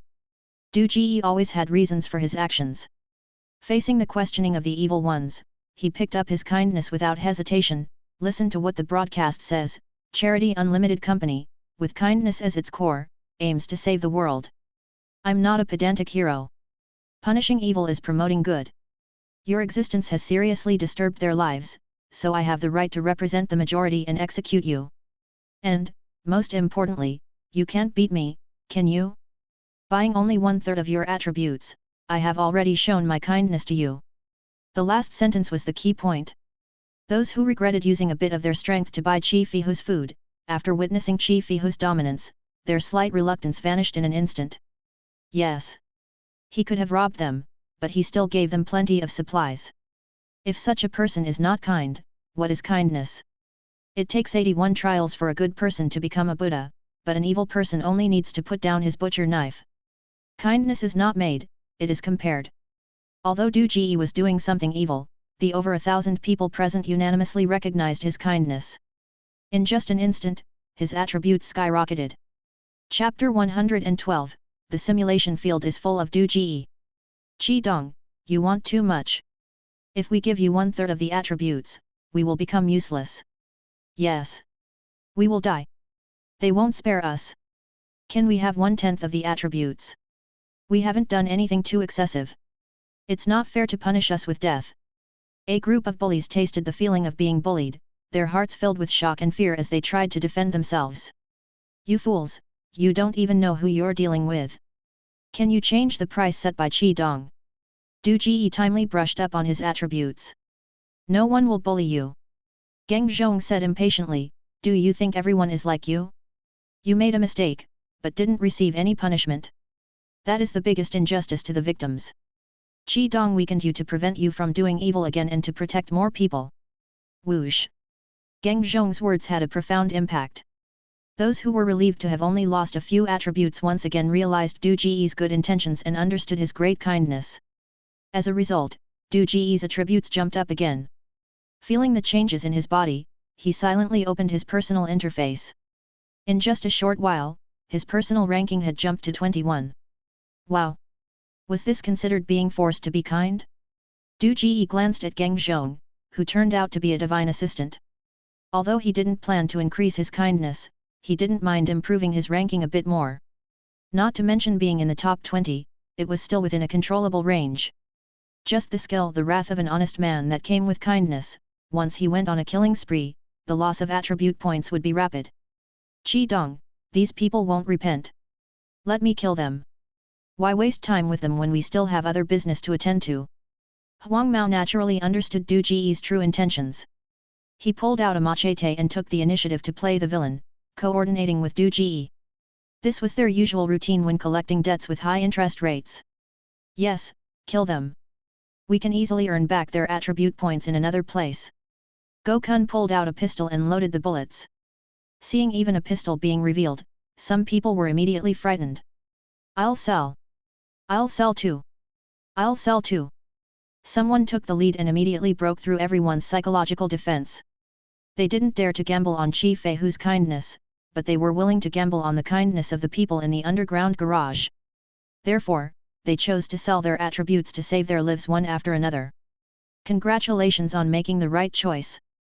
Deal. Du Ji smiled and snapped his fingers. The spirits of over 100 people instantly withered, making them look like they had aged 10 years. Hiss.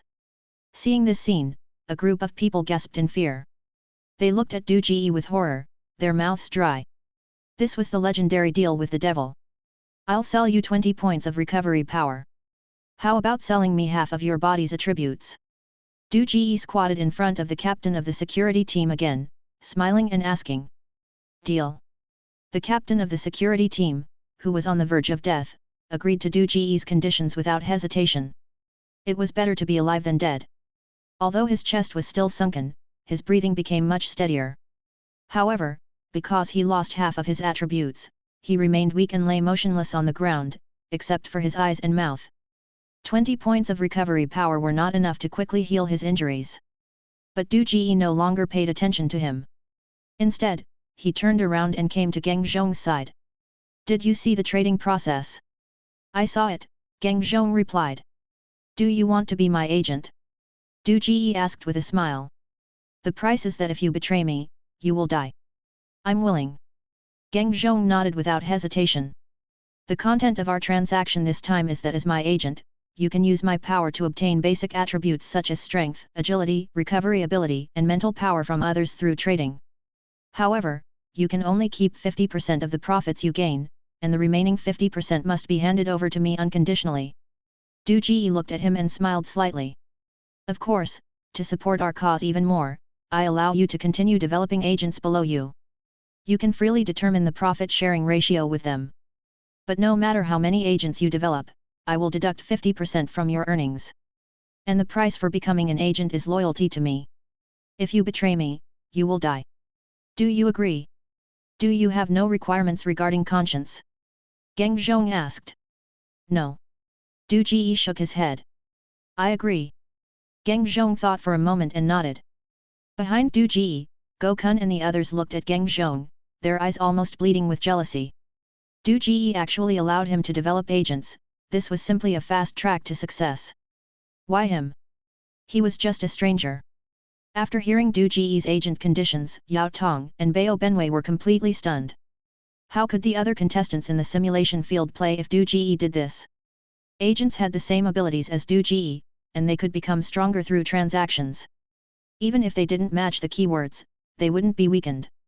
They couldn't even imagine the expressions on the faces of the contestants in the simulation field when they encountered these people. This was just a slightly more difficult urban apocalypse background simulation field. With Du Ji's meddling, the difficulty had rapidly escalated to hellish levels.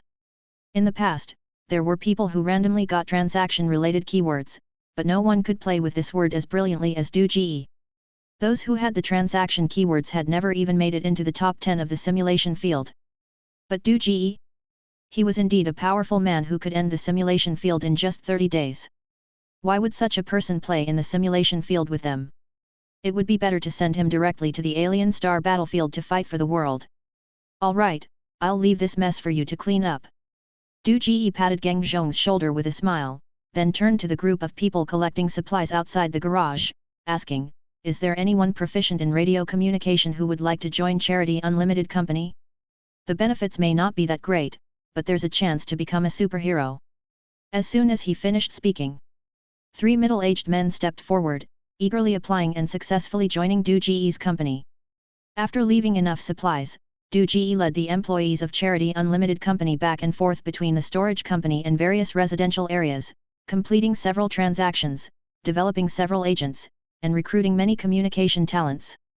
Finally, in the evening, he returned to their underground garage with a large amount of supplies, ending a day's work. At this time, Du Ji's ranking had risen to 15th place. Perhaps he had absorbed too much luck. Throughout the day, Du Ji peacefully developed his power and strength, without encountering a single simulation field candidate, or rather, there were suspected candidates, but they had already been eliminated by people or mutant beasts. After returning to the underground garage, Du Ji's attributes began a new round of rapid growth. After all, in the apocalypse, power represented everything. The agents in the residential areas couldn't always rely on Qidong to bring them food, they had to survive on their own. Therefore, the agents frequently used their rights to trade, weighing the attribute points of the survivors in the residential area, and began to build their own teams. The agents were part of the trade network woven by Du Ji, and he even got a cut. Du Ji didn't even know how high his attribute points were, the only visible temporary mental power had reached 1,200. With such powerful mental power, he could possess anyone he wanted. Du Ji even suspected that if he traveled to a world of immortals, with such high mental power, possessing a sect leader wouldn't be a problem. Unfortunately, these mental powers were temporary. With so many attributes that he couldn't spend, of course, he had to build a team that truly belonged to him. In trading, it couldn't always be the chairman charging at the front, running the business. Therefore, the leadership of Charity Unlimited Company, including Huang Mao, Go Kun, De Yu, Zhang Zhengkui, who had been looking forward to it all day, as well as more than 50 elites from the business and marketing departments, were all granted agent authority by Du Ji, along with high attributes, and the ability to independently purchase resources and expand the market. In just one day, an excellent business team that could fight and resist was formed in Du Ji's hands. Chapter 113, Brother 9, You Are Wrong Again. Seeing that Du Ji took care of the old accountant who was over 60 years old, but ignored them, Yao Tong and Bao Benwei couldn't sit still anymore. Without them, without killing them, and without letting them leave, Du Ji kept them like raising pigs. The two of them felt quite awkward. Yao Tong was still fine, at least he still had the keywords, and had a unique attribute that could occasionally increase. But Bao Benwei's keywords and advanced skills were all bought by Du Ji. Being by Du Ji's side, watching him show off his skills, jealousy filled his eyes with bloodshot veins. He was also a candidate, he also had dreams, and he also wanted to become a warrior. In the previous round, Feng Zhong and Wang San played some role in Du Ji's career, but now, Du Ji has come up with a new way to play, and he can multiply infinitely on his own. The attributes of those natives are even higher than theirs, making it impossible for them to find any opportunities to perform. After discussing for a while, when Du Ji was free, they approached him. Brother Hu, Uncle Du, what can we do? Yao Tong asked with a straight face, I am also a candidate, awakened with skills, why don't I feel as handy as the natives when using them? Brother Hu, I can sell my loyalty to you. Bao Benwei rubbed his hands and smirked, we had a connection in the previous round, how about you let me be your agent too? Loyalty? Damn loyalty! Even the skin on my ass has been pierced, and you're still proud of it. You bastard! Thinking of the yellowish sword in the previous simulation field, Du Ji's eyes twitched involuntarily. He ignored him and turned to Yao Tong, what is your advanced skill? Going against the flow. Having witnessed Du Ji's powerful methods, Yao Tong admired him greatly and revealed everything in his answer, as long as I stand out from the crowd, the growth of all my attributes will always be doubled. Amazing skill, no wonder you recovered so quickly after I shot you 3 times. Bao Benwei exclaimed in shock. I thought I awakened an amazing skill too, but compared to Brother Hu, it's nothing. Yao Tong smiled bitterly, I don't even know how to continue playing now. If you hadn't followed the trend and mentioned the heavenly demon, and created an alien identity for yourself, like being from the Krypton star or something, I might have killed you right from the start. Du Ji muttered in his heart. The skill of going against the flow is obviously for the later stages. Being unique means being completely different, becoming a clown, becoming Venom, becoming Deadpool. Spread the word. The stronger it gets, the worse it is for him. Du Ji sighed inwardly and asked, have you awakened a second skill? Yao Tong blushed and said, maybe it's because I didn't use the keywords well enough. Du Ji smiled and ended the topic, looking at the two of them, both of you want to be my agents? Yes. The eyes of the two lit up as if they saw hope, and they nodded at the same time. Bao Benwei said, Brother Hu, as your agent, all the profits will be handed over to you as commission, theoretically it will never exceed you. And, we will trade loyalty to you, so you can use us without worrying about us surpassing your ranking. Du Ji applauded lightly and looked at Bao Benwei, shaking his head and laughing, Brother Zhu, congratulations, you have once again gone astray, and you have also led Xiao Yao astray. Bao Benwei froze. Yao Tong didn't understand. Du Ji asked, let me ask you, how is the ranking in the simulation field determined? Bao Benwei said, proficient use of keywords, the impact on the simulation field, and assassinating other players. Du Ji spread his hands and smiled, so, if you follow me and become my agents, the impact will all be mine. How could the simulation field improve your ranking? The two looked at each other and both showed a bitter smile. Yao Tong said, Brother Hu, I want to go out and develop, but you don't allow me to leave. Bao Benwei said, even my keywords have been taken by Brother Hu. I just want to become Brother Hu's agent so that I can gain more attributes. When my attributes are high in the future, I can go and harvest other players' heads to improve my ranking, right? Du Ji looked at Yao Tong and said, Xiao Yao, going out to explore is dangerous. Your skill of going against the flow is not a burst-type combat skill. During the day, if I didn't help you, you might have been harvested by Bao Benwei long ago. Yao Tong forced a smile, that's why I want to be your agent. If I increase my attributes, I will be invincible. Du Ji shook his head and turned to Bao Benwei, and you, Brother Ju. Even if I give you the identity of an agent, what can you use to compete with my marketing department? The supplies I purchased? Or do you plan to go out and get some supplies on your own, running your own business? Bao Benwei's face changed suddenly. He suddenly realized that what Du Ji said was true. Without the authority granted by him as the chairman, he couldn't command a single employee of the Charity Unlimited company, let alone privately use the company's resources. On his own, without the keywords, facing a group of mutated cats and dogs, it was questionable whether he could retreat unscathed. For a moment, the air seemed to stand still, and the two men fell into a state of confusion about the future. Looking at the two dispirited men, Du Ji laughed, so, what's the point of being agents? Can't you develop at all? Yao Tong, with a mournful face, asked, Brother Hu, what should we do? We can't just muddle through to the end, can we? Actually, I can directly trade attribute points with you. Du Ji crossed his hands, as long as you pay enough, I can even capture other competitors in the simulation field and give you their heads. Trust me, I have the ability. A moment of silence. Yao Tong and his companion exchanged a glance, holding their breaths. Bao Benwei said, Brother Hu, besides loyalty, I have nothing else to lose. Yao Tong said sadly, only the top 10 in the simulation field are useful, I'm afraid I can't afford the price. The bigger the courage, the bigger the reward. Du Ji lowered his voice and laughed, compared to mental power, ranking is more important to you, isn't it? With a ranking, there are rewards, and even a chance to become a warrior. Looking at the two men who had fallen silent again, Du Ji continued, the mental power you lose now can be earned back once you make it to the top 10. If you fail the simulation field test and become civilians, keeping the mental power isn't much use, right? He paused, so, why not take a gamble? That's right. Du Ji was no longer satisfied with the temporary mental power gained in the simulation field. He planned to give up the first place this time, but he was still coveting the mental power reward of the first place, so he started to find ways to make up for it from other places. Mental power was different from other attributes, it was the only thing he could take out. Moreover, mental power was the key to body possession. Although Du Ji didn't plan to fight desperately on the alien star battlefield, he had to be prepared for it. In case he really had to go once, with high mental power, possessing a powerful character would provide more survival guarantee.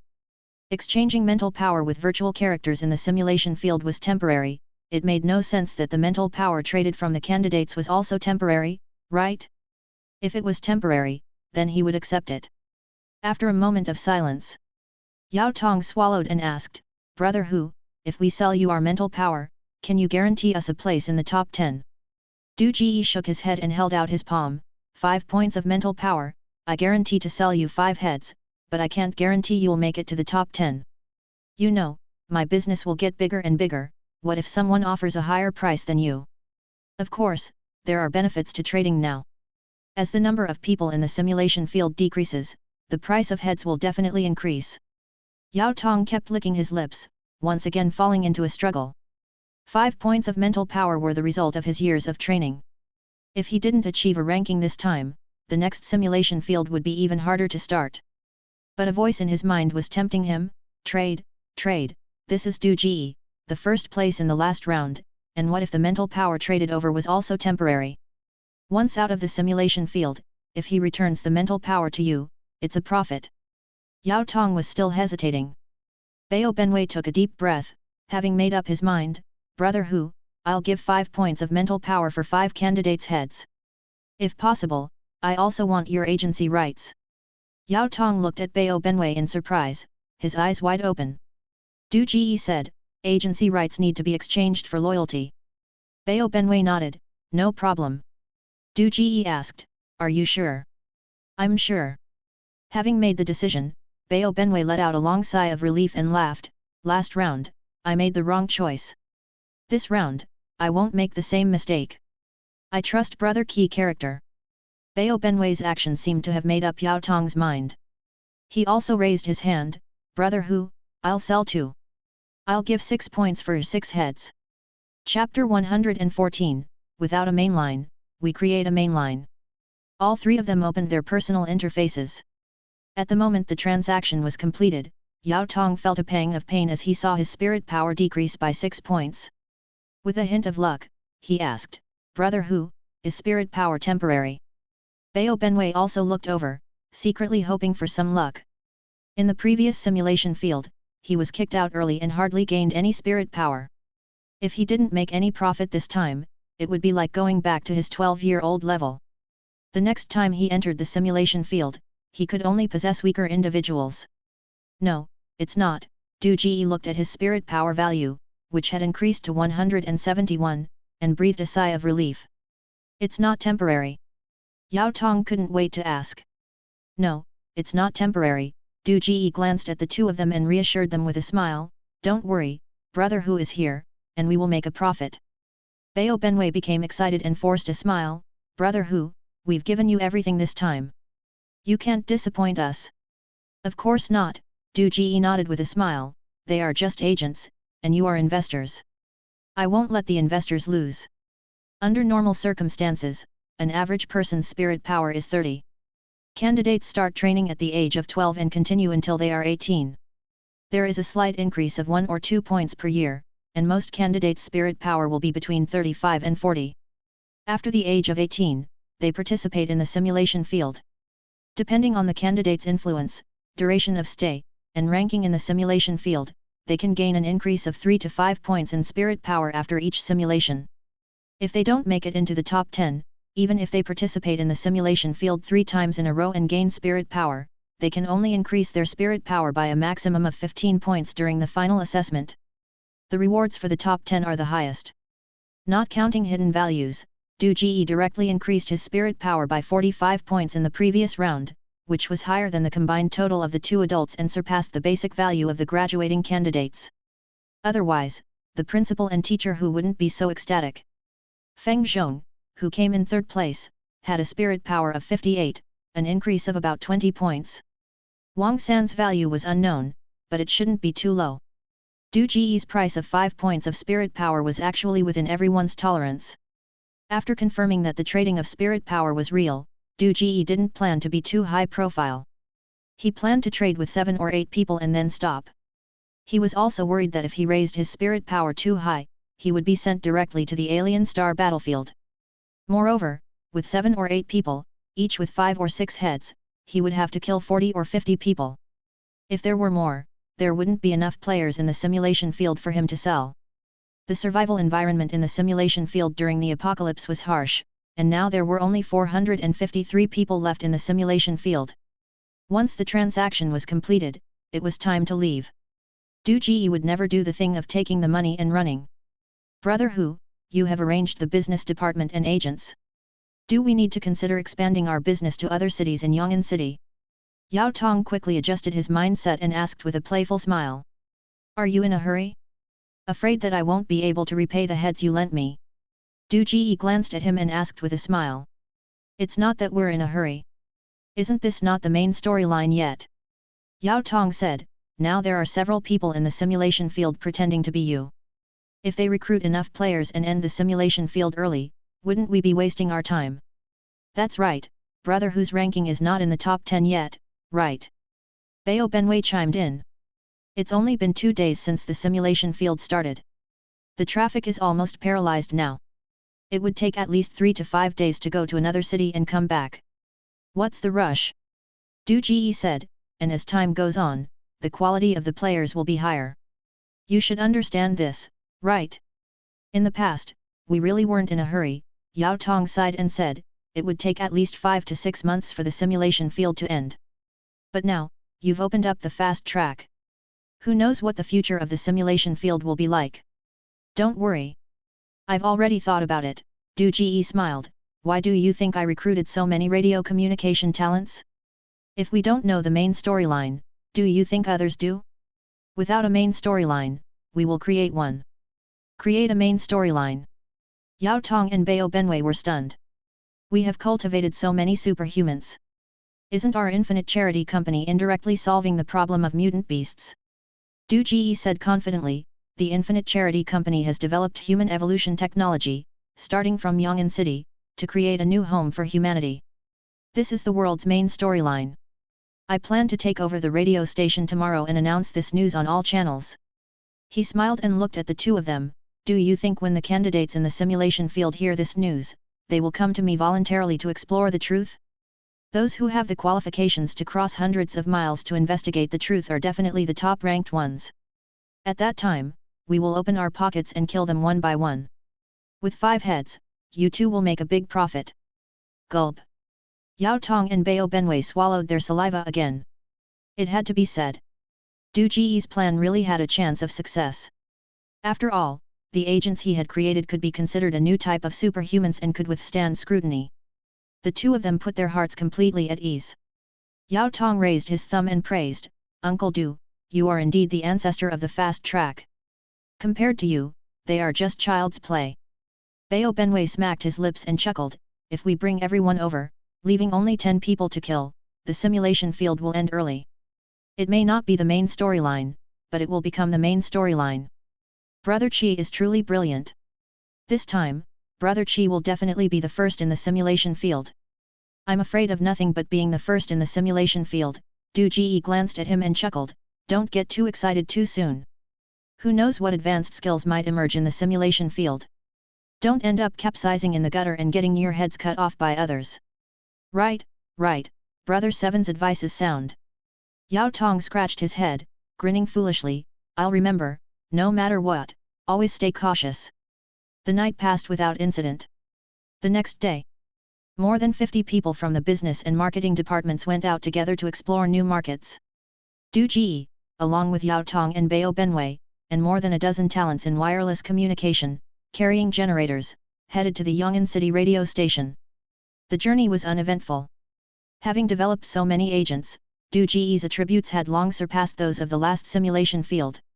Even when encountering a group of mutant beasts, driving the wrath of the honest man, he could handle it alone. Not to mention that he had traded his attributes to the technicians. Now, those technicians were like little supermen.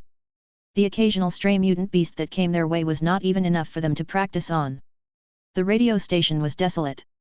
There were no living supplies here, and Yang'an City didn't have any large shelters trying to attract people. Most of the survivors were thinking about seeking refuge with others. So, apart from some lines being bitten off by mutant cockroaches, the station's equipment was almost intact.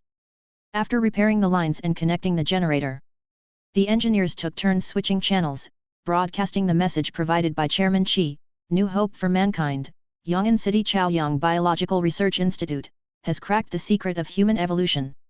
Evolved humans possess superior strength, agility, and enhanced recovery abilities. At present, Chaoyang Biological Research Institute has created hundreds of new humans. These new humans have achieved overwhelming victories in battles against mutant beasts, without any side effects. Relying on these new humans, Yang'an City is driving out the mutant beasts, gradually restoring orderly life. Dr. Qi Fihu of Chaoyang Biological Research Institute calls on surviving individuals with aspirations to come to Yang'an City and jointly build a beautiful new home. That's right. To achieve better results, Du Ji renamed Charity Unlimited. Charity Unlimited just didn't sound like a technology research company. Chapter 115, If you want to be the biggest troublemaker. In the apocalypse, everyone is paying attention to the outside through the radio. Du Ji forcefully interrupted the broadcast of various channels, and the information he promoted was received by various surviving points in the first time. Most people held an attitude of disbelief and even disgust. If it was a large biological group, scientific institute, or cutting-edge research institute in the industry that issued such an announcement, it would be fine. But the Chaoyang Biological Research Institute, which no one has even heard of, seems more like a chicken research institute, using an unconvincing excuse to attract people to Yongin City. After all, everyone knows that in chaotic times, people are everything. The Xylan City stronghold is a military camp. At this moment, the military camp has expanded outward. There are densely packed tents on the ground. On the outermost periphery of the camp, there is a thick layer of lime, sulfur powder, etc. scattered. Inside is a 3-meter-wide trench, and the flowing water in the trench emits a strange smell, which is also used to drive away wild beasts. Further inside, there are soldiers armed with guns on duty. People enter and exit the camp from time to time, driving armored vehicles or trucks to transport supplies. There are also soldiers welcoming people who have come through hardships at various intersections and arranging accommodation and distributing living supplies for them. Some people in the camp are reclaiming wasteland, some are undergoing physical training, everything is busy and orderly. Communication Office. After the communication soldier received the full channel announcement sent by Yongin City, although he knew that the other party might be fake, he did not dare to neglect and immediately went to report to the leader. Nonsense, using false information to deceive the public, this behavior is too despicable, it is playing with people's lives. The one managing this camp is a colonel officer who looks to be in his 40s, with a tall figure and sharp eyes. He looked at the announcement in his hand and angrily said, "Xiao Miao, immediately use the full channel to warn the other party. In times of national crisis, let the other party immediately stop spreading false information and deceiving the public. Otherwise, even if I don't save people, I will go there first and kill them. Also, warn the public not to be fooled. If conditions permit, try to go to regular shelters, and we will receive them at various major intersections." "Yes." The communication soldier called Xiao Miao stood at attention and saluted, then turned and left. In the office, another person in military uniform took the announcement from the colonel's hand, glanced at it, and said, "Captain, I suspect that the people in Yongin City are also heavenly demons. It is a problem for ordinary people to survive at this time. I'm afraid they don't have the mind or the strength to seize the broadcasting station, let alone fabricate such a ridiculous reason. Staff Officer Shi, even if they are heavenly demons, they can't act so recklessly." The colonel frowned. What does Yongin City have? How can they deceive people and protect the public? He doesn't need to be responsible for the people. Staff Officer Shi snorted. Before, there was a heavenly demon whose keyword was manipulation. By spreading false information, he caused chaos in the world and gained enough nourishment to eventually grow into a generation of giants. If the other party's keyword is similar to manipulation, your warning won't work, but will instead make the other party more determined. What should we do then? Let him continue to make trouble? The colonel asked. I want to take a group of people and go there for a beheading operation. Staff Officer Shi said, no matter how many warnings there are, it is not as effective as eliminating hidden dangers from the route. Yongin City is only more than 800 miles away from Xylan. We have already cleared more than 100 kilometers of roads. In one day, we can almost make a round trip. Are you sure? The colonel asked. Staff Officer Shi, you are the hope of our camp now. You can't have any accidents. If I'm not sure, then no one in the world can get rid of him. Staff Officer Shi looked at his shining first place ranking and smiled confidently. As you said, Yongin City has nothing, but we have super firepower. No matter how powerful a heavenly demon is, they can't grow too fast in 2 days, but we must crush his growth in the cradle. I'll give you 200 people, is that enough? The colonel asked. It's enough. Staff Officer Shi smiled. If possible, I will bring the refugees from Yongin City. At this moment, a report came in. Communication soldier Xiao Miao walked in again and said, Captain, the other party has replied. They said that we are the ones misleading the people.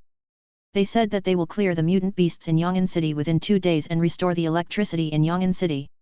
Within half a month, they will let the people live a normal life. They also said that within 3 days, they will send super soldiers to negotiate with us. Hee. Staff Officer Shi sneered disdainfully. Okay, it is confirmed that the other party is definitely a heavenly demon. Captain, we can't let the other party continue to grow. I'm going to set off. Remember, after I leave, if someone comes with the secret code, don't be polite with them, just kill them directly. Suddenly, his voice stopped abruptly. He stared at his personal interface, frozen in place. Just now, his shining first place ranking flickered and became second place. "What's wrong, Staff Officer Shi?" the colonel asked with concern. "There's nothing, I'm leaving now, I need to hurry." The staff officer's face looked a bit ugly, he shook his head and strode out. "Damn! What the hell?" Yong'an City radio station, Du Ji was also staring at his personal interface in a daze. When he left in the morning, he was still ranked 15th. How did he become the first in just half a day? Moreover, he was rewarded with 30 points of mental power. What the hell? Is this even playable? He even changed the company's name and stopped farming kindness points. He had been low-key enough, yet he was made the first? What are the people outside doing? They are too disappointing. Are we all playing the same game? Brother Hu, what happened? Yao Tong looked at Du Ji, whose face suddenly turned ugly. Are you worried that we can't attract them? Exactly. After Du Ji's announcement was sent out, he was met with a barrage of curses and doubts. Everyone was saying that they were malicious, no one believed that he had developed a super soldier, some even directly pointed out that the so-called Chaoyang biotech was actually created by the heavenly demon, warning everyone not to be fooled. Brother Hu, there are 500 or 600 communities in Yong'an City. Even if there are only 300 survivors in each community, the final number of survivors will be over 100,000. 300 people for one agent, we can at least create 500 super strong agents. Bao Benwei said, that's more than the number of candidates. With 500 agents radiating outwards, it won't take a few days for the surrounding cities to be covered. By then, we won't need to explain, people outside will believe. We don't have to worry about not being able to attract candidates. That's exactly what I'm afraid of. He's already the first before he's even fully taken over Yong'an City. If this continues to fission, it's like a snowball, the number of agents is increasing, how strong does the second place have to be to catch up with him? But it's impossible for Du Ji to revoke the agent's authority. After all, trading is his foundation, and agents are the cornerstone of his control over everything. Without agents, in this world with guns and tanks, he has no security at all, and he can't even guarantee his territory. This is too damn troubling. Old Bao, what's your ranking now? Du Ji asked with a dark face, looking at Bao Benwei. Last place.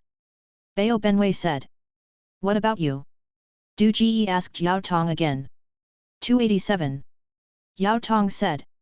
I'll give you 5 points of strength. Du Ji looked at Yao Tong and said directly, sell your ranking to me. You can sell that too. Yao Tong was stunned. Try it, you won't lose out. Du Ji's face was devoid of any smile. Okay, deal. Yao Tong nodded.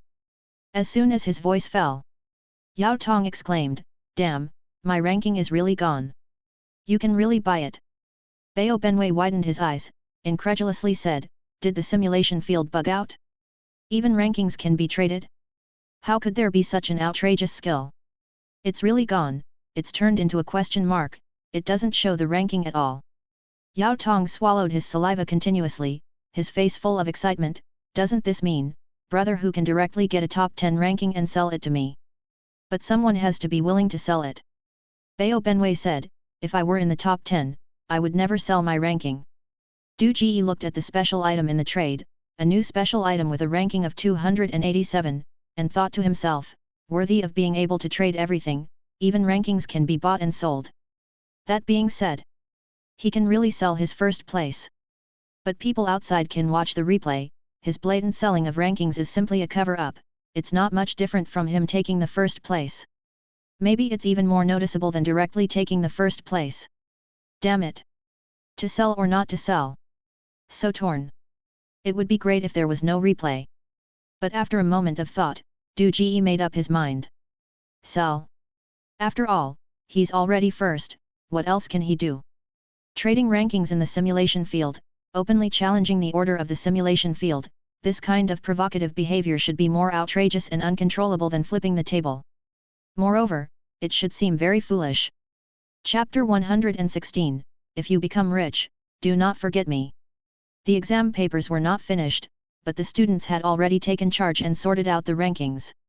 Moreover, it was done through trading, which could no longer be considered as breaking the exam rules, but rather trampling on them.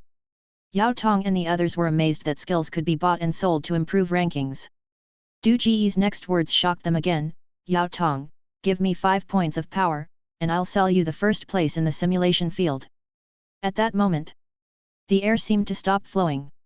Sell it to me, first place. After a while, Yao Tong finally regained his senses and looked at Du Ji, stuttering and unable to speak fluently. Brother. Brother who, are you joking? What am I joking about? Du Ji gave him a disdainful look. You're so useless. Do you want to buy it or not? Is it really possible? Yao Tong was greatly surprised, his body swayed for a moment, and he steadied himself by holding onto the table behind him. He pursed his lips. Brother who, what will you do if you sell the first place to me? What do you care about me? Du Ji said, if I think it's not suitable, I'll buy it back. If you don't sell it to me, I'll kill you and reset your attributes. There were countless feedbacks from various agents, and Du Ji's attributes had long surpassed the previous simulation field. 10 Yao Tongs were no match for him. He had full confidence to say such words. He had to make it clear, could the first place be sold? Yao Tong choked for a moment, completely calmed down, and forced a smile, muttering, can I buy it? After all, the power was given to me by you. As soon as he finished speaking, the transaction was completed. Du Ji's personal ranking in the list turned into a question mark, and the ranking of 287 remained in a tradable position. He was stunned for a moment. What's wrong, was there a bug? But the skill was still there, and Du Ji looked at Bao Benwei who was in a daze. 5 points of power, sell me your ranking. Bao Benwei recovered and nodded eagerly, deal. At the moment the transaction was completed, Du Ji's personal ranking position changed to 449/449. In just half a day, 4 people were eliminated from the simulation field. With the appearance of the new ranking, Du Ji breathed a sigh of relief. He looked at Yao Tong, who was staring blankly at his personal panel, and asked, Little Yao, does it feel good to be first? Golden. Yao Tong said blankly. Any other changes? Du Ji asked. It rewarded me with 30 points of mental power. Yao Tong turned his stiff neck and looked at Du Ji, grinning foolishly. The reward for first place is so high. Du Ji was stunned. Did they only reward mental power for first place? 30 points of mental power. Bao Benwei exclaimed, realizing it, and quickly rushed to Du Ji with a flattering smile. Uncle Du, brother Hu, brother Qi, lend me the first place to play with, I also want mental power. Du Ji hadn't spoken yet. Yao Tong's expression changed again. Brother Hu, my ranking is dropping. I see. Du Ji's personal panel had been open all along. He was originally ranked 452, but after a 2-minute pause, the ranking number started to scroll up, 451, 450. In less than 20 seconds, it returned to the shiny golden first place. But this time, the mental power did not increase. 2 minutes.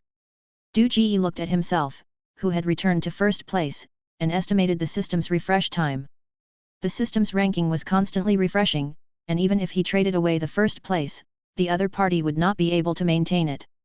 If their attributes and influence were not enough, their ranking would drop back. It's 288. Yao Tong smiled bitterly. Indeed, without strength, the bot ranking cannot be maintained. What about the mental power? Du Ji asked.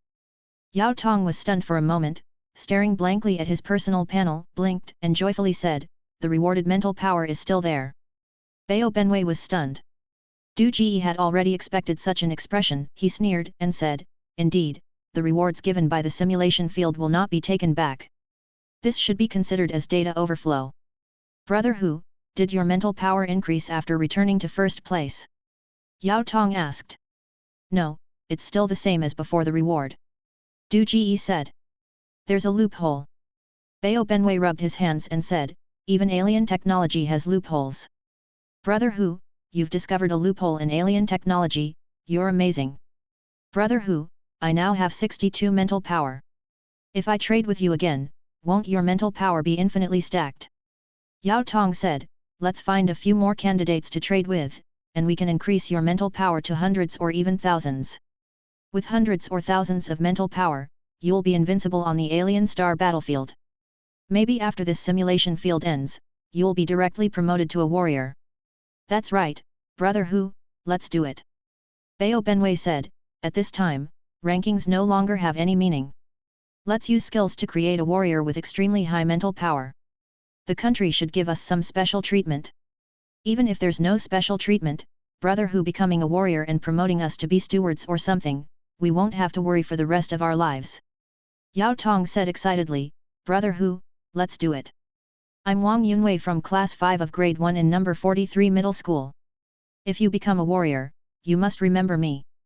Brother Hu, I'm Su Sheng from class 7 of grade 1 in number 41 middle school. Bao Benwei also immediately reported his name.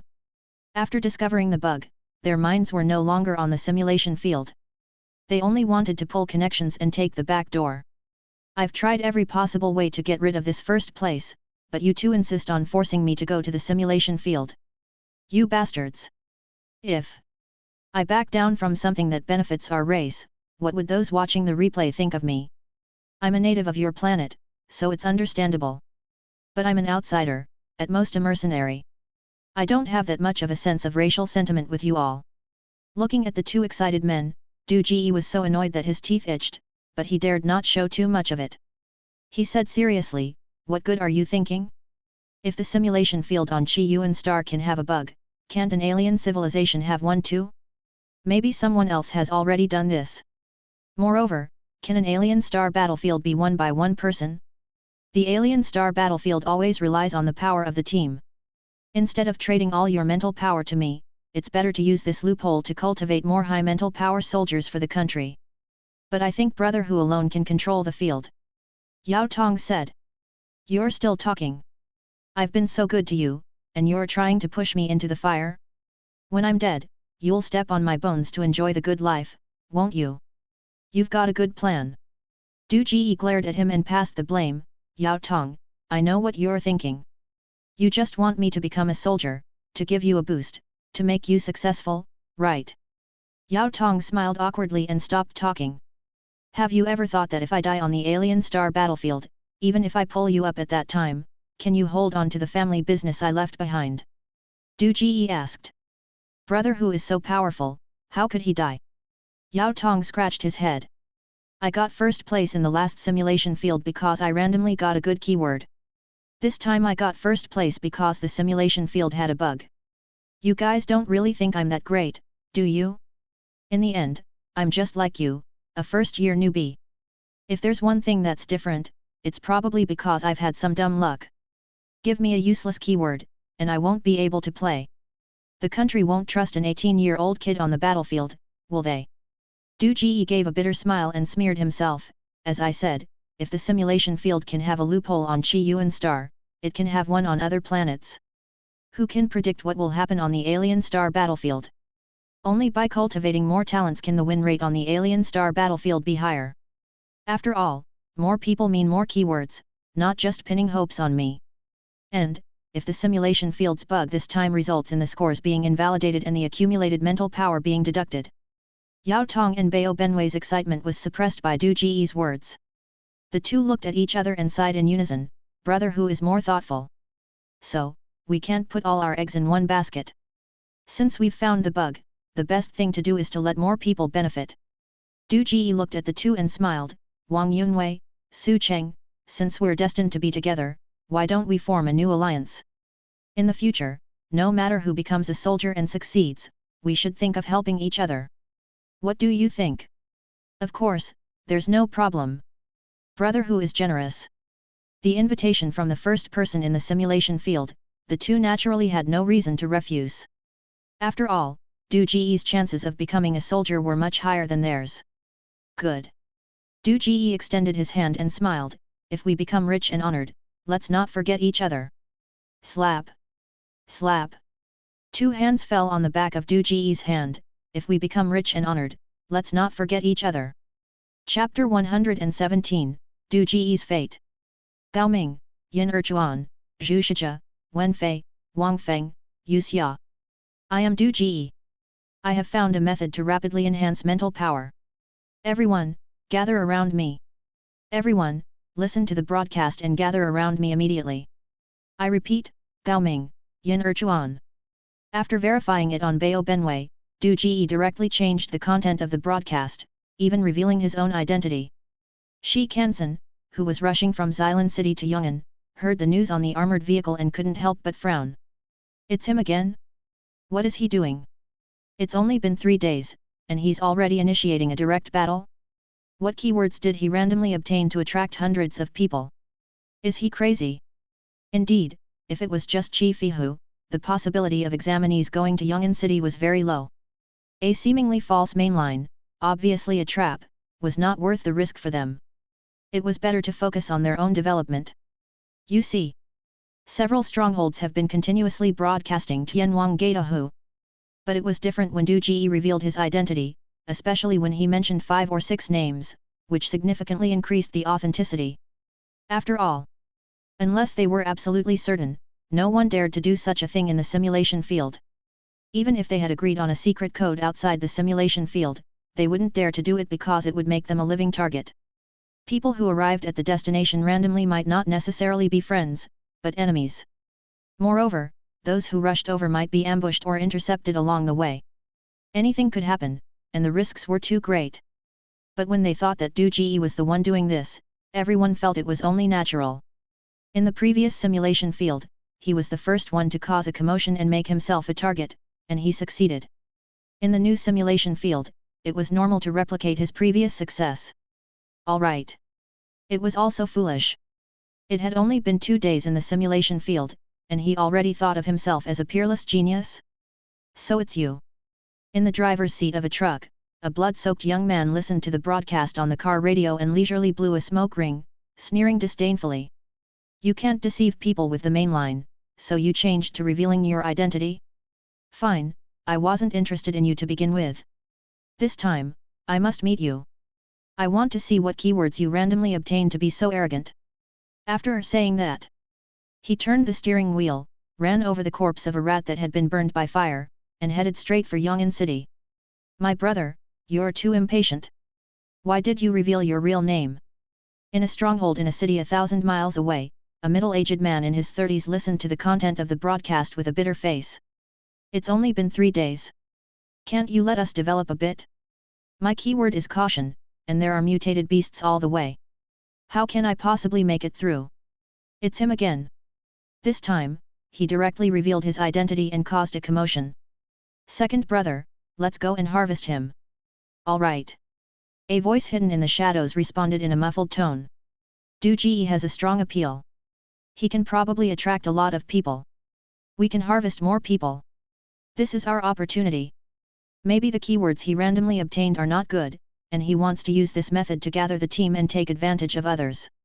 But no matter what, directly exposing his identity is indeed stupid. Outside the simulation field, Wen Fei stared in disbelief at the screen where Du Ji changed the broadcast content. His face was even more unsightly than if he had died. He stomped his feet and pounded his chest. Damn it, how did I end up dying? Only 30 mental power. It's like picking up trash. How did I end up dying? Wen Fei, is that guy really Du Ji? Beside him, a young man bumped into Wen Fei's shoulder and asked. Get lost, I don't want to talk right now. Wen Fei said irritably. He's so arrogant. He even found the loophole in the simulation field. The young man smirked. After he exits, introduce me to your group. I also want to join your little team. I can see that this guy really cares about his brothers. Upon hearing this, Wen Fei became even more depressed. Number 42 Middle School. Principal's office. Pfft. The tea that the principal had just drunk sprayed out of his mouth. He looked at Du Ji on the screen and exclaimed, what is this kid doing?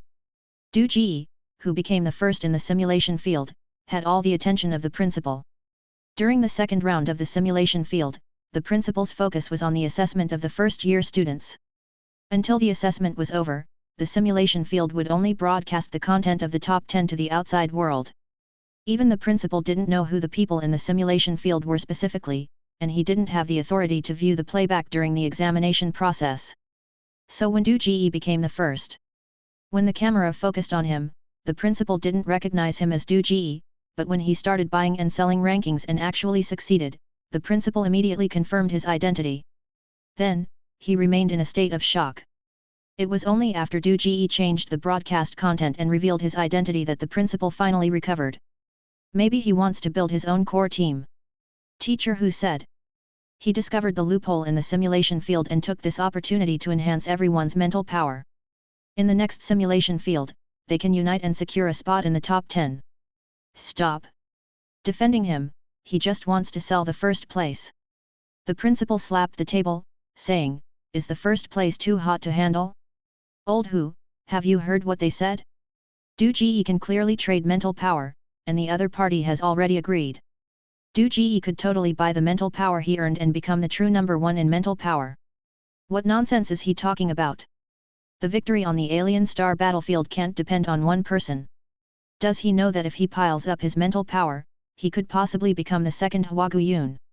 Teacher Hu was silent for a moment, then said, "Maybe it really is too hot to handle." Principal, among the students who were in the same period as Huagu Yun, only Huagu Yun survived 4 rounds on the alien star battlefield. And when Huagu Yun went to the battlefield, he was already 20 years old, a third-year student. In the subsequent rotational examination system, no one could survive 4 rounds on the alien star battlefield, only 25 people survived 3 rounds. Among those who entered the alien star battlefield in the second round and survived 3 rounds, only 7 people survived. Principal, when do you think Du Ji, who has always advanced as the first place, will be sent to the battlefield? The principal suddenly fell silent. Does Du Ji not know what everyone else knows? Teacher Hu sighed. In the rotational examination system, most people are just betting on going up as substitutes in the 3rd or 4th round. That way, they can have at least 1 more, or 2 more chances to hone their mental power in the simulation field, and the chances of surviving on the alien star battlefield are higher. If he were a student of the elite academy, his current behavior would indeed be unacceptable. After all, they have enjoyed 18 wonderful years of life, maybe even have children. Even if they die, their families will inherit their glory and enjoy the benefits brought by their death. But Du Ji is a disciple of the civilian academy. At 18, he hasn't enjoyed anything yet. If he dies, he will have nothing, and no one will even remember his name. There always has to be someone who sacrifices for the planet. The principal said quietly, and he can't avoid it, no student has ever been able to increase their mental power so much in the first round of the simulation field. I have already reported him as a seed player, and he is being closely watched. Moreover, he just got the first place, and the simulation field directly rewarded him with 30 mental power, and it's not even 3 days yet. The previous first place didn't get as much reward as him. He pointed his finger at the armored car's chief Shi. The previous first place was him, and his performance was already quite remarkable to be rewarded with 5 mental power by the simulation field. Teacher Hu gave a bitter smile. Du Ji's 2 first places were accompanied by earth-shattering events that could shake the entire simulation field. It would be strange if his rewards weren't high. The principal shook his head, "So, he's too outstanding, he can't avoid it." "Principal, why didn't you tell him directly before entering the simulation field?" Teacher Hu asked. That way, he could concentrate all his energy on growing himself and preparing for the alien star battlefield. The rotational examination system. What do you want me to say? The principal glared at him. Tell him, work hard, get another first place, and you can go directly to the alien star battlefield to fight for all mankind? If I say that, believe it or not, he would dare to lie down directly inside. When the investigation comes down from above, I'll be the first one to be removed. Do you think the examiners are just eating for nothing? In the end, the reserve soldiers who don't have to go to the battlefield and can enjoy the benefits of soldiers are just a bait tempting everyone to keep running forward. Old Hu, the people above have thought much further than you. Teacher Hu was silent for a moment, then changed the subject. Principal, there is obviously a bug in the simulation field program. How do you think the people from Pan-Universe Entertainment will handle this incident? Will they deprive them of their mental power rewards? The people from Pan-Universe won't care about a small simulation field exam. Adding a few strong beasts to the alien star battlefield will only stimulate their interest more. The people above will definitely suppress this matter, and keep it hidden as long as possible. Principal Hu said. Moreover, they will carefully study Du Ji's derivative skills, try to stimulate the bug, and cultivate more high mental power talents. End of this chapter. Chapter 118, Beloved Friends and Family. Du Ji changed the broadcast content and attracted all the players to gather around him. His business department, marketing department, and agents in various communities rapidly expanded in Yong'an City during the day, seizing the human resources below. After all, the number of survivors is limited. Once they become his subordinates, others cannot take them away. The more people they develop through Brotherhood's agent method, the stronger their power becomes. The agents of the agents also think so. Some agents who couldn't seize human resources in Yong'an City have already started organizing personnel to expand to the counties outside Yong'an City. Their extraordinary power gave them the courage to face mutant beasts, and the temptation from power made them fearless. With their efforts, DoGe's trading network quickly spread. This is also the reason why DoGe was able to quickly rise from 15th place to 1st place. Once the profit model is formed, it will snowball and grow bigger and bigger without external interference, eventually becoming a behemoth. Moreover, DoGe chose the trade model that is the easiest to replicate and spread, the direct sales model. As the top of the pyramid, he really only needs to sit still to become the world's number one. Besides, what is a greater act of kindness than saving the world by surviving? DoGe gave more attributes to the technicians at the broadcasting station for self-protection. DoGe, Yao Tong, and Bao Benwei each brought 10 security personnel and stationed them at the largest intersections outside Yong'an City. Other small entrances into the city were also arranged by DoGe to have people on guard. DoGe now has so many attributes that he can easily arm a large team of transcendent beings. Each team communicates with each other through a radio station. DoGe's speed now is basically similar to the backstabbing in the previous simulation field. As long as he detects any enemy situation, he can provide support at any time and is not afraid of missing anyone. Chief Shi and his 200 soldiers arrived in Yong'an City 6 hours later. By then, it was almost dusk. Perhaps DoGe had increased his luck, and Chief Shi happened to be patrolling the area he was guarding. Seeing 10 armored vehicles rushing over along the road, DoGe didn't let the security team take action. He directly turned into a black shadow and easily overturned more than 10 armored vehicles. Chief Shi's keyword is unity, and his awakened skill is called Unity of Hearts, which can gather the strength of everyone in his team onto himself. The team is immortal, and the power remains forever. This time, he possessed the body of a staff officer, randomly obtained the keyword of unity, and awakened the skill of Unity of Hearts. He was truly a lucky chosen one and rose to 1st place on the same day. In the early stages, hardly anyone's attributes could surpass him. If he eliminates more high-ranking players in the early stages and takes their attributes, the 1st place in the simulation field will be in his hands. Therefore, Chief Shi pretended to be DoGe in a high-profile manner, publicly broadcasting his secret code, hoping to attract more people.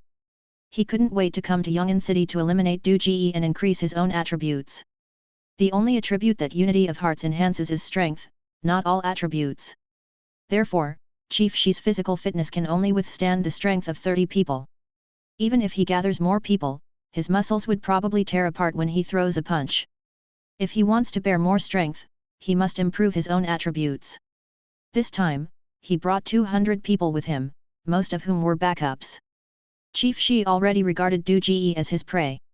In his opinion, no matter how powerful DoGe is, he cannot gather the strength of more than 30 people within 3 days. To ensure just in case, he even planned to cover with firepower first. But he didn't expect that as soon as they met, the armored vehicles were overturned. He didn't even see what it was that flipped his car. When Chief Shi crawled out of the car, he was greeted with another round of beatings. In front of DoGe, the 30-person strength that he was proud of was completely useless. He couldn't even capture the opponent's movements. And the 200 soldiers he brought were disarmed as soon as they got out of the armored vehicles. While beating him, the opponent even had the spare energy to take away the soldiers' weapons. Seeing this scene, Chief Shi's heart completely sank. Considering that the opponent didn't kill him, he raised his hands and completely gave up resistance. Convinced? DoGe stopped in front of Chief Shi and asked with a smile. Convinced? Chief Shi looked at DoGe with a bitter expression. Why didn't you kill me? Because keeping you is still useful. DoGe smiled. Chief Shi remembered Feng Zhong and Wang San who followed DoGe in the previous round, and then thought about his 2nd place ranking. A new hope sprouted in his heart. Cooperation. Yes, cooperation. DoGe nodded. Afraid that DoGe would hear his ranking and have the intention to kill him, Chief Shi cleverly changed the topic. How did you flip the 5-ton transport armored vehicle? Of course, it's because the keyword is awesome. Du Ji smiled and turned around to call the security team. Brothers, show our new guest the speed and strength of our team. The more than 10 members of the security team smiled and moved around, and in a short while, with the cooperation of 10 people, they righted the overturned armored vehicle that Du Ji had flipped. The soldiers were left dumbfounded. Staff Officer Shi was taken aback. Are they all simulation field players? No, they're all ordinary people. Du Ji smiled. I have hundreds of subordinates like this. So, cooperating with me, you're getting a great deal. Staff Officer Shi was shocked. What are your keywords? Do you need to know what my keywords are? Du Ji chuckled. All you need to know is that I'm invincible in this simulation field. Rankings no longer have any meaning. The reason I called you here is to form a good relationship and cultivate more talents for our country. Rankings have no meaning. Staff Officer Shi was getting more and more confused. I don't understand what you're saying. Because I've found a loophole in the simulation field, this round's results might be invalidated. Du Ji laughed. If you're willing to pledge your loyalty to me, I can even let you experience being the number one in the simulation field right now, and you can gain an extra 30 points of mental power. Du Ji, the premise of cooperation is honesty. We're not fools, there's no need to trick me, right? Staff Officer Shi glared at Du Ji. What do you mean by letting me experience being the number one in the simulation field? Can you control the rankings? Yes, indeed. Du Ji laughed. Otherwise, how could I say I've found a loophole in the simulation field? The simulation field is provided by Pan-Universe Entertainment. It has been flawless for 200 years, and you just happened to find a loophole. Staff Officer Shi said, and also, an extra 30 points of mental power. Do you think I'm a fool? I was the number one in the simulation field before. Oh. Du Ji was taken aback. He didn't expect to have hooked a big fish. He looked at the other party with suspicion. When was this? This morning. Staff Officer Shi thought about how he was just beaten by Du Ji and his momentum suddenly weakened. So what's your current ranking? Du Ji asked. Second. Staff Officer Shi's voice was even lower. Du Ji suddenly remembered his dual keywords, which would hide half of his mental power when he left. He felt a jolt in his heart, realizing that he had made a mistake. He tentatively asked, how much mental power were you rewarded when you were first? 5 points of mental power. Staff Officer Shi said. Only 5 points. Du Ji frowned. It's only been 2 days since the start, how much do you expect to be rewarded? Staff Officer Shi said. I was rewarded 30 points. Du Ji said confidently, 30 is 30. If the detected value doesn't match after leaving, then it's a bug in the simulation field. It has nothing to do with me. However, I also reminded myself not to make this low-level mistake again. Damn. Staff Officer Shi choked, thinking about Du Ji's strength and speed just now, and looking at his subordinates, he didn't want to say a word. With such high attributes, it's indeed possible to be rewarded 30 points. Your life is in my hands, I have no need to lie to you. If you don't agree to cooperate, I'll have to kill you. Du Ji shrugged. Du Ji, I didn't say I wouldn't cooperate.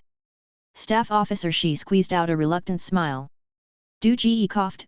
In exchange, after you gain 30 points of mental power, you need to trade 10 points to me. That's not too much, is it? If you can really increase my mental power by 30 points, giving you 10 is not too much. Staff Officer Shi glanced at Du Ji and snorted, the premise is that you let me increase by 30 first. Honestly, I don't believe at all that the simulator of Pan-Universe Entertainment would have a loophole. So, you agree to trade with me? Du Ji asked. Yes. Staff Officer Shi nodded. After some operations. Staff Officer Shi stared at his personal interface, standing there dumbfounded. He looked at Du Ji blankly, blinking non-stop. The simulation field really has a loophole. Yes. So I said, this round's ranking has no meaning. Du Ji said righteously, since the ranking has no meaning, I plan to intercept everyone and give everyone a chance to be number one. There are still more than 400 people in the simulation field. If you take 10 points of mental power from each person, when you leave, won't you have more than 4,000 points of mental power? Staff Officer Shi widened his eyes, is this your plan? What do I need so much mental power for? The simulation field is so big, not everyone will trade with me. Du Ji laughed, before leaving the simulation field, I will distribute all the mental power to my beloved friends and family, to cultivate more high-quality talents for the country. Staff Officer Shi was silent for a moment, then moved closer to Du Ji, pointing at himself with a flattering expression. Du Ji, Uncle Du, look at me, is there a chance I could become one of your beloved friends and family? To be my friend, you need to be honest first. Du Ji smiled at him. After all this time, you haven't even told me your name. Chapter 119, Holy Mother Du Ji. Sen Rubing, a student in Class 3 of Grade 1 at Elite Middle School, has the identity of Shi Xiang in the simulation field. His role is the staff officer of the garrison in Xylan City. My skill is unity, and my advanced skill is heart of convergence, which can gather the power of everyone in the team onto myself. After hesitating for a moment, Staff Officer Shi clearly reported all his information inside and outside the simulation field. After speaking, he smiled and revealed a feminine posture. Uncle Du, is this sincerity enough? If you can give me more spiritual power, I can offer you more benefits after leaving the simulation field. We can discuss it later, and I will definitely give you a satisfactory price. This is a promise made in front of everyone. If I don't fulfill it, it will bring shame to the Sen family. Is this sincerity enough? Hearing her name and seeing her awkward smile, Du Ji was stunned for a moment. You're a girl. Yes, my male character has a pass rate of 70%. Shi Xiang resumed his masculine image and said, in the background of the apocalypse, no one would choose to possess a woman. The restrictions are too great. Damn it. Du Ji couldn't help but think of Wang San, who portrayed a pervert so vividly in the previous simulation field. His eye twitched involuntarily. What has the alien star battlefield turned the people of Chi Yuan Star into? Men don't look like men, and women don't look like women. Women who have experienced several simulation fields have seen and experienced everything. After possessing a man, they want excitement. Most likely, they will discuss body structures with other women. After all, only the top 10 are broadcasted in the simulation field, and most people don't have the opportunity to appear on the big screen. In order to pursue enjoyment, they can do whatever they want in the simulation field. The ultimate enjoyment in life is not a joke. Only those who are determined to be in the top 10 or have the ability to be in the top 10 will maintain their integrity in the simulation field and not expose their ugly side. The women in this world are probably more experienced in being men than men themselves. They are probably not suitable to be wives. Du Ji had never considered this issue before. Now thinking about it, it's really terrifying. Like this, there are still so many newborns every year. It can probably only be attributed to human instinct. Does he have to look for love in the simulation field in the future? It seems not. Being in the top 10 is as common as eating and drinking for him. If he really falls in love with a woman in the simulation field, it will be broadcasted live, without any sense of privacy. Moreover, the body in the simulation field is not his own. Does he have to be a bachelor for the rest of his life in this damn world? Thinking of this, Du Ji felt inexplicably melancholic. Uncle Du, is the sincerity not enough? Seeing that Du Ji didn't react, Shi Xiang hesitated for a moment, leaned closer to him, and lowered her voice. There are some things that are not convenient to discuss here, but I can guarantee that the conditions offered by the Sen family are definitely more generous than those few names you mentioned. Well, I understand. Du Ji smiled. Sincerity is first judged by appearance, and then by comparison. There are not many participants who have come over yet, and I don't have many spiritual powers in my hands. Discussing these matters is meaningless for now. Staff Officer Shi, if we want to share more benefits, we must first expand the cake plate. Uncle Du makes sense. Shi Xiang nodded. I will inform the headquarters in the name of the regiment and release a broadcast to attract more people. Shi Xiang contacted the Xylan City Regiment through the onboard radio to explain the situation. Du Ji took the opportunity to sign a proxy contract with the soldiers Shi Xiang brought and shared some attributes with them, allowing them to personally experience the pleasure of becoming transcendent. Unlike Shi Xiang, these native soldiers hoped to drive away the mutant beasts and restore their beautiful homeland. Even the military felt panic as plants and animals continued to evolve. Although Du Ji's proxy contract was domineering, it was a way to solve the problem.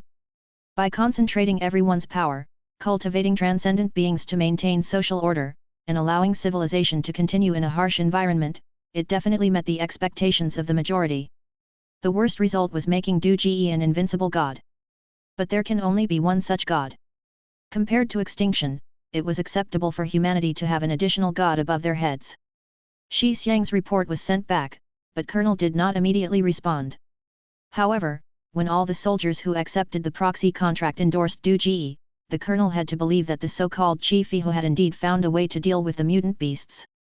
Half an hour later, the Xylan City Broadcasting Station changed its tone and publicly acknowledged the achievements of the Chaoyang Research Institute, calling on all surviving people to stay in place and not risk going to Yong'an City, waiting for the transcendent beings to come and save them.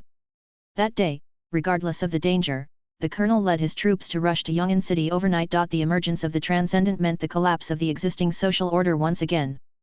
The martial power he had relied on before was no longer worth mentioning. He had to ensure that he became a first-level agent to maintain social stability. The broadcast from West Forest City, which first refuted and then admitted, immediately caused a great stir among the contestants in the simulation field. Except for those whose keywords were particularly unsuitable for long-distance raids, most capable candidates began to find ways to converge on Yong'an City. After all, that was Du Ji. It hadn't been a month since the last simulation field, which he ended, and now he had found the main storyline again. If they were late, they might not even get a sip of soup. They didn't want to be eliminated in a muddle again. Damn Du Ji! Can't people experience the simulation field normally? Twice now, the things taught in school were completely useless, and it was impossible to develop. Damn it! Complaints aside, every dreamer dared not stop moving closer to Du Ji. Of course. In a big forest, there are all kinds of birds. There were those who were content with their fall, who completely ignored the so-called broadcast, still entertaining themselves in the simulation field, taking advantage of the stronger features of the keywords than ordinary people, and enjoying life in the simulation field. There were also many stubborn ones who believed that Yong'an City was a trap, and Du Ji couldn't have found the main storyline so quickly. They were still developing their keywords in an orderly manner, enhancing their strength, trying to turn the tables at the last moment, and finally make a big splash. In short, in the following days, everyone who came to Yong'an City tasted unexpected joy.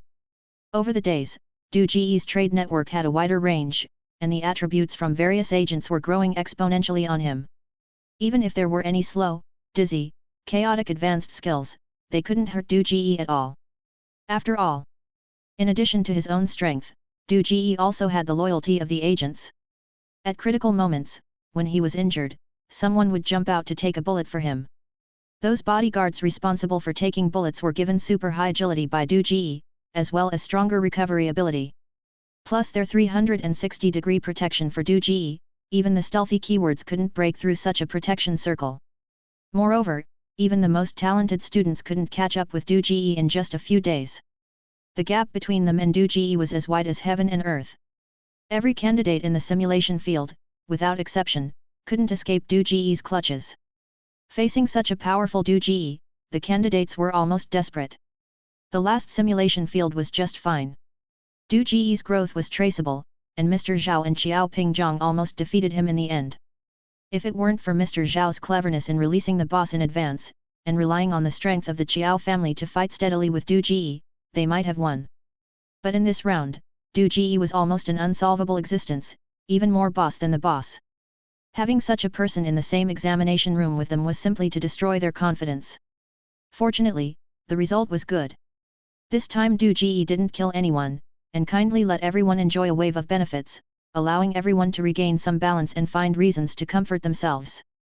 The reason Du Ji was so powerful this time was not because of himself, but because he took advantage of the loopholes in the simulation field. Moreover, Du Ji, who had benefited, did not monopolize it, but thought of sharing it with everyone, which also won the favor of most people. In this selfish and cold-blooded world, Du Ji's selfless behavior was as kind as a saint. No matter what the ranking, the mental power was real. With a few dozen more points of mental power, they would have an advantage in the next simulation field. Chapter 120, Crashed Simulation Field. 10 days later, approximately 180 examinees arrived in Yong'an City one after another. Then, everyone received a profit of 40 points of mental power. That's right. Their profits have increased again. In 10 days, Du Ji's proxy has radiated to the range of 2 provinces, and the reward for his first place in the simulation field has increased again. All the players captured by him have also benefited. Mental power has increased, but Du Ji's commission has not changed. After the transaction is completed, he still deducts 10 points from each person. 180 people, 10 points each, plus Du Ji's own mental power. Du Ji's mental power has exceeded 2,000 points. All the examinees are calculating Du Ji's mental power. Everyone is amazed. In more than 200 years, no one has been able to brush their mental power so high in the simulation field. This damn luck is too good. However, no one is blaming Du Ji in this situation. After all, they have also enjoyed the benefits of Du Ji. Du Ji is also generous. After identifying Feng Zhong, Wang San, Gao Ming, Zhu Shijia, and others through a secret code, he gave each of them 100 points of mental power, and also stated that the mental power crowd-funded will be distributed to the highest bidder through an auction. Originally destined to be a life and death battle in the simulation field, under Du Ji's manipulation, it has become an extremely harmonious auction scene. No one cares about the ranking and the true main line of the simulation field anymore. Disciples of the elite academy competed to make tempting offers, each offering attractive benefits. What's more, even their own sisters were sold, and direct promises of marriage were made to Du Ji. When the first person proposed marriage, the elite disciples with families seemed to be inspired, and more people began to promote their own sisters, praising them to the skies. If this were not the simulation field, judging by the intensity of the competition, they might have forcibly stuffed their sisters into Du Ji's arms on the spot. Perceptive people have long seen that Du Ji has made a big harvest in this game, and the alien star battlefield is set. If things go well, he will be the next Huagayun. If he dies in battle, his political legacy can still be inherited by his own family. At worst, he can also gain 100 points of mental power for himself. Therefore, as long as they marry Du Ji, no matter how they calculate, they won't lose out. Moreover, their families will definitely agree. But Du Ji has seen Wang San playing with a skull and Sen Rubing turning into a stone counselor. He is not interested in the girls in this world at all. Compared to the elite students, the children of the commoner academy are much more pitiful. The only benefits they can offer are themselves. Someone promised to serve Du Ji loyally after he becomes a warrior. Someone promised to wholeheartedly support Du Ji to become the first in the next simulation field. A girl from the same academy as Du Ji even promised to serve him after leaving the examination hall. They are humble and pitiful, but they are also full of calculations. After all, through Du Ji's attitude towards Feng Zhong and others, everyone can see that Du Ji is a sentimental person.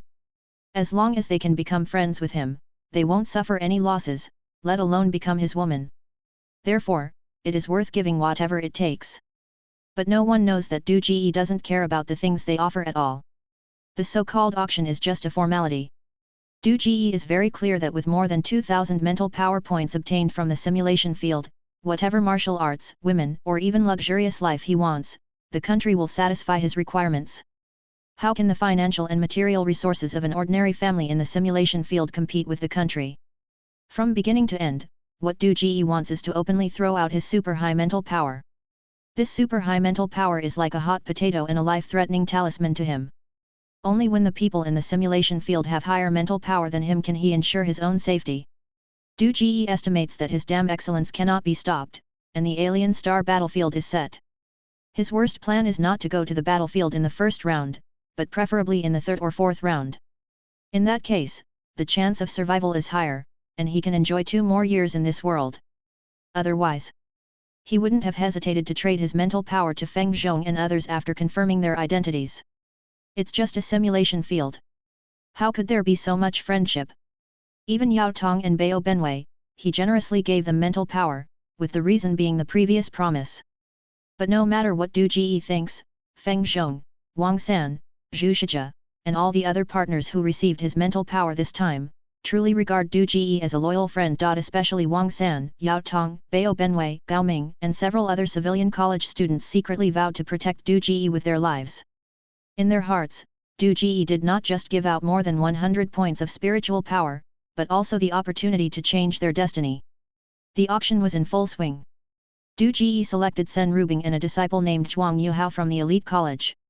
In his words, Sen Rubing had helped him a lot in the simulation field, and without her, there would not have been such a grand auction. She deserved to enjoy the benefits of this auction. Zhuang Yuhao's father was a warrior who had survived the alien star battlefield and made contributions to the entire human race. As his child, he should also enjoy this benefit. Du Ji gave out another 200 points of spiritual power and planned to make use of this opportunity to establish his network in Qi Yuan Star. Suddenly, the personal panel in front of him flickered, and a line of words appeared clearly: the simulation field has detected data anomalies and will be closed in advance. The trade keyword derived skills clear pricing and everything is tradable are locked and sealed. All examinees exit the examination room. The current top-ranked examinee. Damn! Looking at the remaining 1,100 points of spiritual power on his personal panel, Du Ji's face changed drastically. But he had no control over the situation anymore. A strong suction force came, and when he opened his eyes again, he was already lying in the assessment cabin of the simulation field. The repetitive mechanical voice sounded in his ears: assessment over, please leave the simulation cabin. Assessment over, please leave the simulation field. Lying in the nutrient solution, Du Ji regretted it deeply. What kind of plan was he making? It would have been better to just find a few people and throw out the spiritual power casually. 1,100 points of spiritual power. Even if he hid half of it, he still had 550 points. This spiritual power was simply heaven-defying. If he were the leader, he would have sent himself to the alien star battlefield. What the hell? What kind of nonsense alien technology is this? If you detected an anomaly, you should have reported it when ranking was being displayed. If you had reported the anomaly after I had used up all my spiritual power, it would have been fine. It would have been half, neither high nor low. What does this mean? This is so damn frustrating. With the premature end of the simulation field, Du Ji's plans for the future were all in vain. The cabin cover had completely lifted, and the noisy sounds outside reached Du Ji's ears. Things had come to this point. Du Ji couldn't stay in the nutrient solution forever and had to face reality. With a heavy sigh in his heart, Du Ji sat up and stepped out of the simulation cabin with a grim face. This time, because Du Ji didn't go on a killing spree, there were still 40 to 50 people alive in the assessment field. Most of the participants had dark expressions after coming out of the simulation cabin. However, after everyone came out of the simulation cabin, regardless of gender, their eyes immediately locked onto Du Ji. There was resentment, envy, jealousy, confusion, and so on. Du Ji, it's you again, right? What did you do this time? It's only been a few days. Can't you let me have a good time in the simulation field? Qirui, who was called Qirui, roared hysterically, is it easy for me to get a good keyword? Qirui, stop it. A girl came up behind her and gently pulled her arm, looking at her roaring sister with a complicated expression. You didn't go to find Du Ji, did you? He's so cunning. Who knows what tricks he's playing with that kind of broadcast? Why would I go find him? It's suicide. Qirui shook off her arm and said angrily, do you know what my keyword is? It has nothing to do with your keyword. It's not a death sentence to find Du Ji this time. He has come up with an incredible advanced skill. He forcefully increased his spiritual power in the simulation field, and then held an auction, giving benefits to everyone. Even I gained 40 points of spiritual power. The girl who pulled her arm shook her head and looked at Qirui with regret, saying, Gao Ming, who used to live in the same dormitory as him, was given over 100 points of spiritual power by him. If you had gone, even if you couldn't win the bid, you could have gained at least 40 more points of spiritual power. Qirui was completely stunned, trembling as she asked, are you telling the truth? Why would I lie to you? When you left the examination room, didn't you see the prompt? The 2 advanced skills of the trade keyword have been locked. Has the simulation field ever ended like this before? Everything is tradable, and in the end, Du Ji traded spiritual power. While speaking, the girl's eyes of envy had never left Du Ji's body. She said, this time, Du Ji is almost certainly going to be promoted to a warrior out of the ordinary. If it weren't for my appearance, I would have found a chance to get into his bed. Qirui, what are you dazed about? Let's go, it's time to leave the examination field. What did I miss? Qirui stood still, staring blankly at Du Ji, who was surrounded by a crowd. 2 lines of clear tears involuntarily slid down her cheeks. Suddenly, she slapped herself hard. She wanted to cry, but she couldn't. She seemed dazed, muttering to herself, what the hell was I thinking? Why didn't I trust Du Ji? 40 points of mental power, just slipped away from me like that. Oh heavens, I beg you, give me another chance. If I could do it all over again, I would rush to Du Ji without hesitation. Chapter 121, Stingy Alien. Uncle Du, that was amazing. The simulation field was completely destroyed, so cool. Gao Ming affectionately grabbed Du Ji's shoulder and excitedly shook him. Why are you still looking so down? I know, the sudden end of the simulation field affected your cultivation of spiritual power, right? It's true, there were still over 200 people in the simulation field, and each person could draw 10 points. You could have gained at least 2,000 spiritual power. How could this damn simulation field suddenly close? He was originally happy, but after muttering to himself, his mood suddenly became low, and his resentful expression seemed as if he had lost a billion. Du Ji forced a smile. Think whatever you want. Don't be upset. Gao Ming tightened his grip on Du Ji's shoulder and comforted him. We can't control the universal simulator of the pan-universe civilization. Things have turned out this way, so just be more open-minded. Besides, you still have over 1,000 spiritual power as a foundation. This amount has already broken the record. I remember, when Huagayun first entered the alien star battlefield, his spiritual power was only a little over 300. Du Ji, with your over 1,000 spiritual power, you can surpass 3 Huagayuns. When you come back from the alien star battlefield and become a high-ranking official, don't forget to help us, brothers. Someone chimed in. That's right, that's right. By forcing the simulation field to close, you have become the #1 person in Qi Yuan Star. Someone else said. Does this count as indirectly defeating the aliens? Yes, of course.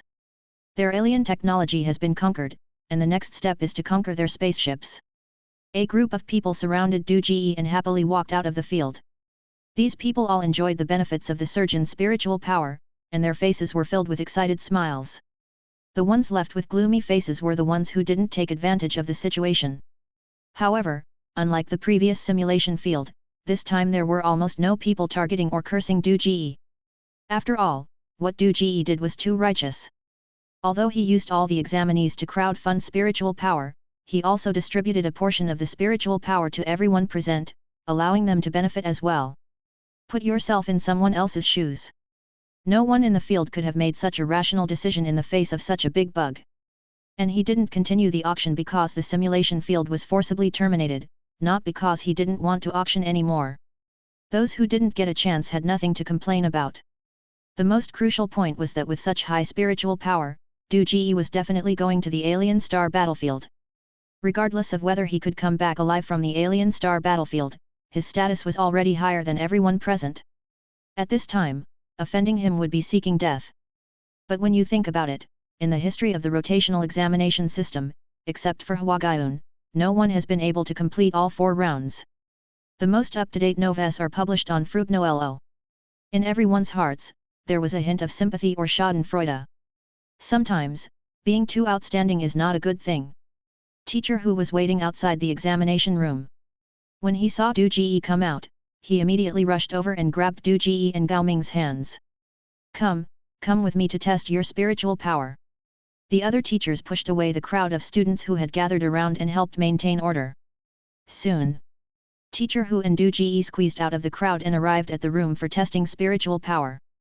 After the test, Gao Ming's spiritual power, 190. When Du Ji traded with him, he didn't take the 10-point commission. The first place reward for spiritual power was given to him according to the amount, plus the additional 100 points in his original spiritual power, the value was close to 200. Seeing this number, Gao Ming couldn't stop smiling. When Du Ji's spiritual power number came out, all the teachers in the room were stunned. The machine clearly displayed the number, 550. What's going on? Did the machine malfunction? Gao Ming walked up and was about to hit the machine with his hand. It's impossible. Du Ji should have over 1,000 remaining spiritual power. Teacher Hu pulled Gao Ming away and pushed Du Ji back to the machine. Test again. The lights flickered. The number appeared again, still 550. If it was before, such a high number would have excited everyone, but now, everyone knew that Du Ji had at least over 1,000 spiritual power, so the difference with the current 550 was quite large. Another teacher approached and examined the machine. Old Hu, could the machine really be broken? Another teacher said, how could a machine from the pan-universe be broken? Come, test mine. Saying that, he stood on the spiritual power testing machine, and the number displayed was 95. Several teachers took turns standing on the machine, and the numbers hovered around 90, with none exceeding 100. It seems that the machine isn't broken. Several teachers exchanged glances and looked at Du Ji with regret. The spiritual power you cultivated seems to have been deducted by the simulation field.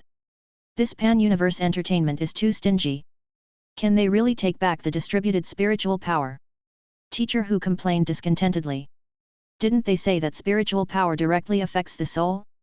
How can it be taken back? The aliens must have their methods. A bespectacled teacher sneered. We are far behind them in terms of technological level. In the end, we are just the beasts they raise. They can do whatever they want. Even if we are beasts, if you give a chicken some rice, and the chicken has already eaten it, would you cut open the chicken's belly and take out the rice? Teacher Hu continued to defend Du Ji. You are the chicken, your whole family is chickens. Du Ji glanced at Teacher Hu and muttered under his breath, Teacher Hu, stop arguing. A mental power of 550 is not low. When Hua Guiyun first entered the alien star battlefield, wasn't his mental power only 360? Exactly, exactly. Some teachers chimed in, 550 is not low. Mental power can only determine the success rate of body possession. If it's too high, it's useless. In the end, it all depends on the performance of the keywords. You should have just given them your mental power. Teacher Hu said. Teacher Hu, I think that would have resulted in more deductions. Du Ji chuckled, I believe the pan-universe entertainment wouldn't allow a warrior far superior to others to appear on the alien star battlefield. The current situation is good, Gao Ming didn't get deducted, Yin Erchuan and the others didn't either. With more elites from Qi Yuan Star on the alien star battlefield, the chances of victory are higher.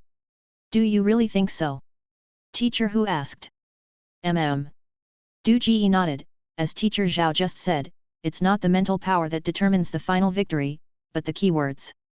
If I get a trash keyword, even high mental power would be useless. With more people, the chances of getting a good keyword are higher.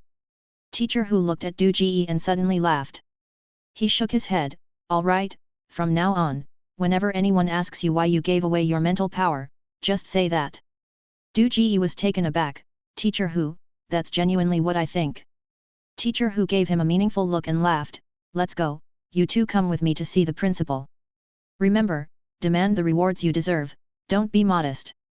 Upon hearing this, Gao Ming immediately became excited and rubbed his hands together, Teacher Hu, can I also live in the single dormitory and eat in the small cafeteria? Yes. Teacher Hu nodded with a smile. That's great, I knew it, with a mental power of 190, even without a top 10 ranking, there's no way I could continue living with ordinary people. Gao Ming chuckled, old Du, wait for me, in a few days, we'll be neighbors again. Idiot. The price of living in a single dormitory is your life. Du Ji gave him a look, rotational examination system, you're about to enter the next simulation field, what's the use of living in a single dormitory? That's true. Gao Ming scratched his head awkwardly, then laughed again, but, with a mental power of 190 as a base, in the next simulation field, I can definitely grab a top 10 ranking. Uncle Du, will you take me flying in the next simulation field, how about it? He winked at Du Ji, his joking tone suddenly became much more serious, when the time comes, we'll go to the alien star battlefield together, and I'll accompany you to the end. Chapter 122, Special Treatment. Principal's Office. The principal was still watching the replay of the entire simulation field. When he saw Du Ji and the others come in, he gestured for them to sit down. Du Ji and the other two sat back in their chairs. Before the principal could speak, Teacher Hu had already explained the details of the psychic power test. After listening, the principal didn't seem as anxious as Teacher Hu.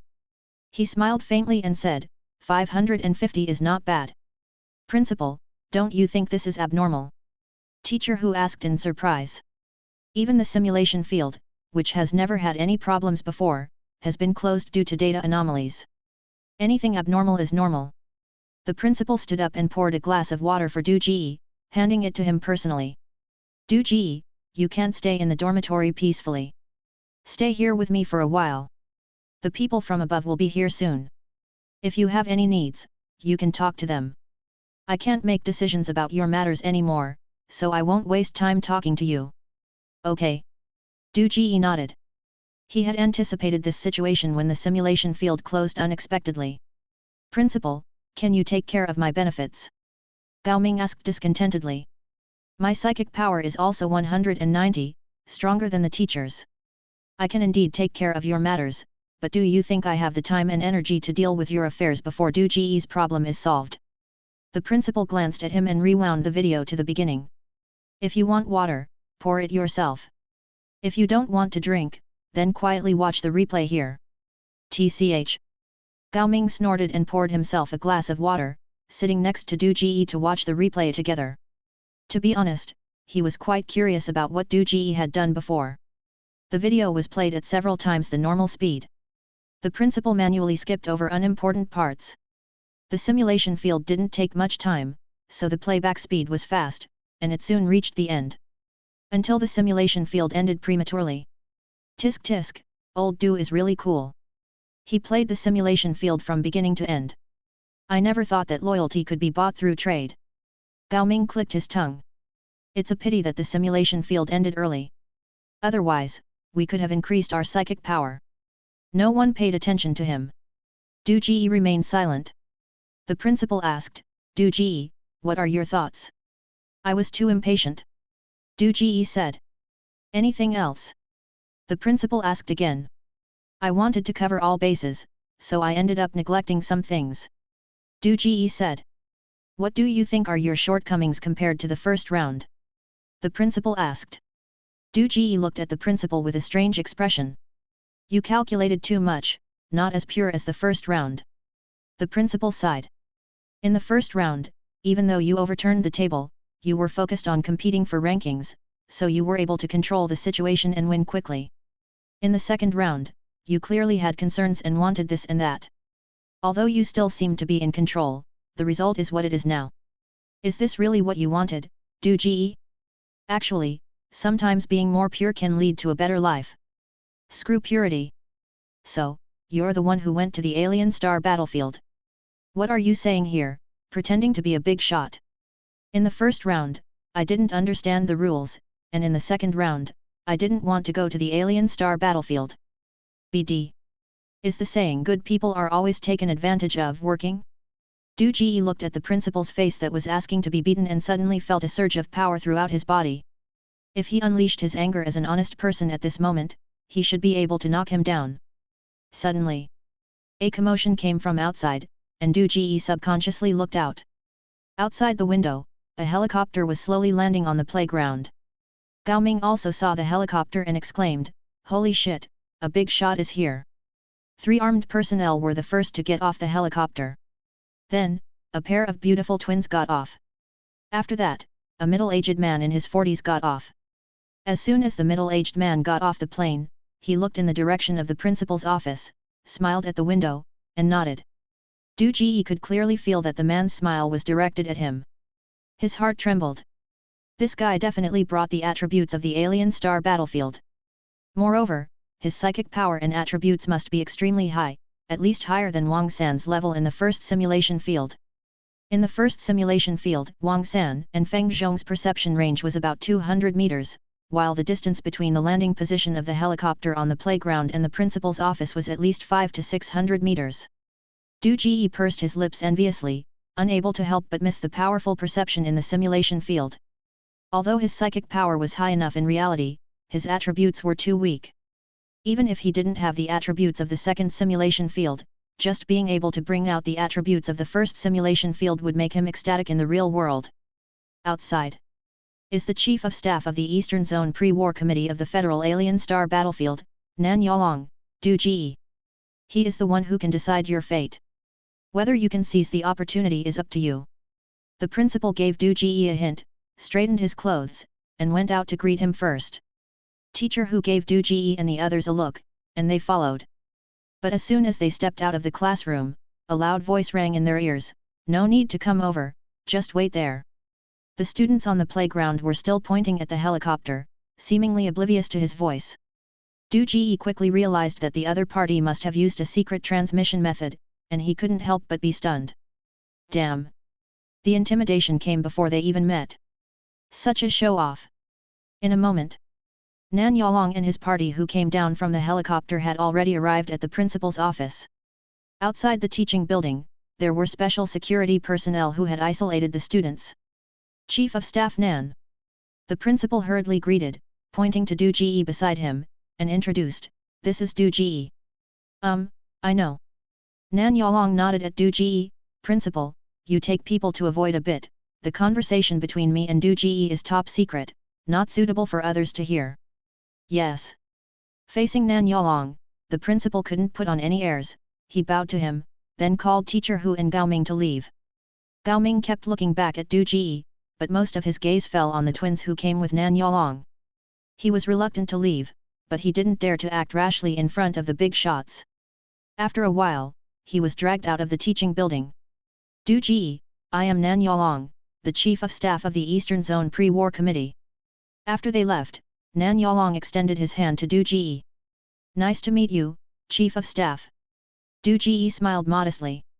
"Liang Fei, Liang Le, from now on, they will be responsible for your daily life. Du Ji, you can do anything to them." Nan Yalong released his hand, slightly turned sideways, and pointed to the pair of beautiful twins. "Nice to meet you, Mr. Du." The twins smiled slightly and bowed to Du Ji at the same time. Du Ji looked at the twins. They were identical, with oval faces, peach blossom eyes, red lips and white teeth, and exquisite figures. They were as delicate as works of art carefully carved by artists, and no one could find any flaws in them. On Earth, their appearance would be a national disaster, enough to make the king never get up early. Du Ji was only in his early 20s on Earth, at the age of vigorous energy. Suddenly seeing such beauties, he couldn't help but be moved. Seeing Du Ji's reaction, Nan Yalong smiled slightly. "They are the same age as you, both 18 years old. They have been learning to take care of people's daily life since they were young. They have never been in the simulation field. Of course, their martial skills are also good, they should be able to handle daily crises. They are specially trained tools." Hearing their identities, Du Ji sighed secretly, and his agitated heart quickly calmed down. In order to make him work hard, they really put a lot of effort into it. They even sent all the benefits before he asked. They didn't talk about national righteousness, they just gave gifts directly. Even he, an earthling, was moved. Any student from a civilian academy would not be able to resist such temptation, right? Nan Yalong laughed and continued to introduce, "Du Ji, they are proficient in all kinds of dishes. No matter what you want to eat, you can directly order them. Any food that appears in the simulation field can be made. If you want to go with me, I can take you away.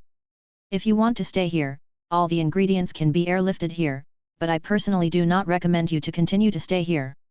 Special treatment will cause dissatisfaction among your classmates and have a bad impact on your future reputation. A gentleman dies for those who appreciate him." This is the same strategy that Crown Prince Dan of Yan used to invite Jing Ke. Du Ji looked at Nan Yalong and said, "Chief of Staff Nan, can we talk about something specific?" Chapter 123, Inside Information. In the south, Long waved his hand, and a pair of twin sisters stepped back 10 meters away. He looked at Du Ji again and smiled, "Don't you want to go to the alien star battlefield?" Du Ji said, "Serving the Federation is my honor. No need to give me that." South Long waved his hand and turned around, placing his hands on the railing. He looked at the students on the playground in the distance and said, "No one wants to go to the alien star battlefield, at least not in the first round of the rotational examination system. After all, there is no chance of survival. After eating nutrient meals for more than 10 years, finally having a chance to stand out, but only to face a dead end. In the past 100 years, only one person, Hua Gaiyun, has survived 4 rounds. In this situation, who would want to go to the alien star battlefield in the first round? Their brains must have been kicked by a donkey. 20 years ago, I also participated in the rotational examination system and luckily made it to the 3rd round. I know what you guys are thinking. What's the use of telling me all this now? The beauties are already here. Do you think I will sympathize with you?" Du Ji muttered in his heart. South Long turned his head and looked at Du Ji, smiling, do you know that you almost succeeded? Du Ji remained silent. South Long continued to ask, do you know why I came to find you? This time, he was waiting for Du Ji's answer. Du Ji reluctantly replied, because my spiritual power is high. Wrong, it's because you're afraid of death and split your spiritual power. South Long laughed, if you had kept all 2000 spiritual power for yourself, even if you played 10 more simulations, I wouldn't be here. So, you almost succeeded. Damn it. Du Ji's face changed. Don't understand. South Long smiled and continued, do you remember the principles the school taught you? Don't let others know your keywords, don't trust anyone, disguise your keywords moderately, pretend to be a native as much as possible, don't try to change the world, the more exposed you are, the faster you die. Du Ji thought for a moment and said. Is there a mention of spiritual power in those principles? South Long interrupted him and asked. Du Ji was stunned. If spiritual power is so important, why doesn't the school mention it in the teaching outline? South Long said, the high-level officials of the Federation have been dealing with the alien star battlefield for 200 years. Are they stupid? So, spiritual power is not important. Du Ji frowned, but why are the rewards in the simulation field all about spiritual power? It is important, but not that important. It can at least guarantee your initial success rate in body possession. South Long said, Du Ji, I can tell you a piece of data. In the past 200 years, most of those who have returned alive from the alien star battlefield have initial spiritual power between 120 and 150. Their survival rate is the highest. Why? Du Ji asked. Let me ask you, if the background of the alien star battlefield is a cultivation world, and you have 2000 spiritual power, who would you choose to possess? South Long glanced at Du Ji but didn't let him answer. Instead, he muttered to himself, the sect leader? The senior disciple? Or the sect elder? In the last simulation, you possessed a gangster, the actual ruler of the underground garage. According to your personality, you would definitely choose among these people. After all, possessing them means a better starting point, much stronger than possessing a servant or an outer disciple, right? Du Ji nodded. Then do you remember what happened at the beginning of the simulation? South Long asked again. Du Ji continued to nod. Sunlight, strong wind, even time, can cause damage to the soul. The soul is fragile, you have to admit it. So, why do you think a cultivator facing the soul of body possession would have no means to defend himself? South Long said, it is very likely that before you even get close to him, he will casually wave his hand and wipe out your lonely soul. To them, you are an undefended soul. 2000 spiritual power and 200 are not much different, and you can't even be considered a fierce ghost. 2000 spiritual power can only guarantee the time you stay in this world. Unfortunately, in higher realms, the longer a soul stays outside, the higher the possibility of accidents. He paused for a moment and continued, let's make another assumption. You successfully possess one of them. But do you know what your randomly assigned keyword is? If you want to grow with the help of keywords, don't you have to change your words and actions? For someone with such an important identity, if their words and actions suddenly become inconsistent, what do you think the people around them will think? A person in an important position, you don't know how many pairs of eyes will be watching them. Are you naive enough to think that all the people around a strong person are mediocre and won't suspect someone whose behavior suddenly becomes strange? But if you possess a servant or an outer disciple who no one pays attention to, and slowly grow, you won't have these troubles, because no one will pay attention to them. Don't the sects have a way to identify whether someone has been possessed? Du Ji couldn't help but argue. That's the power of universal entertainment. South Long smiled, as long as the possession is successful, the original and the possessor will merge into one, and it is generally impossible to detect. If it can't be detected, then even if you successfully possess a sect leader and your behavior becomes strange, even if they suspect, they won't be able to find out, right? Du Ji said. That's when it comes to you flipping the table in the simulation field. South Long said, as long as one person in the simulation field leaks the information and lets the people in the native world know that they have been possessed and can't be detected, then just based on suspicion, it is enough to eliminate you. Du Ji couldn't help but frown and said, why don't you just tell everyone about these situations? Why should we? Is it useful to let the public know this information? It will only increase their panic about the alien star battlefield and make them hesitant to take action. And besides, I'm telling you now, isn't it the same? All the secrets are in the teaching outline, and smart people will naturally notice, so, if I flip the table, claim the psychic power for myself, I won't necessarily be sent to the alien star battlefield. Du Ji asked in astonishment. At this moment, he suddenly understood what the principal's cold words meant. Being a simple person, not overthinking, could indeed avoid being sent to the alien star battlefield. That's right, you can live a life without worries about food and clothing. Nan Yalong blinked, smiling mischievously. After all, the rules of the Federation won't change.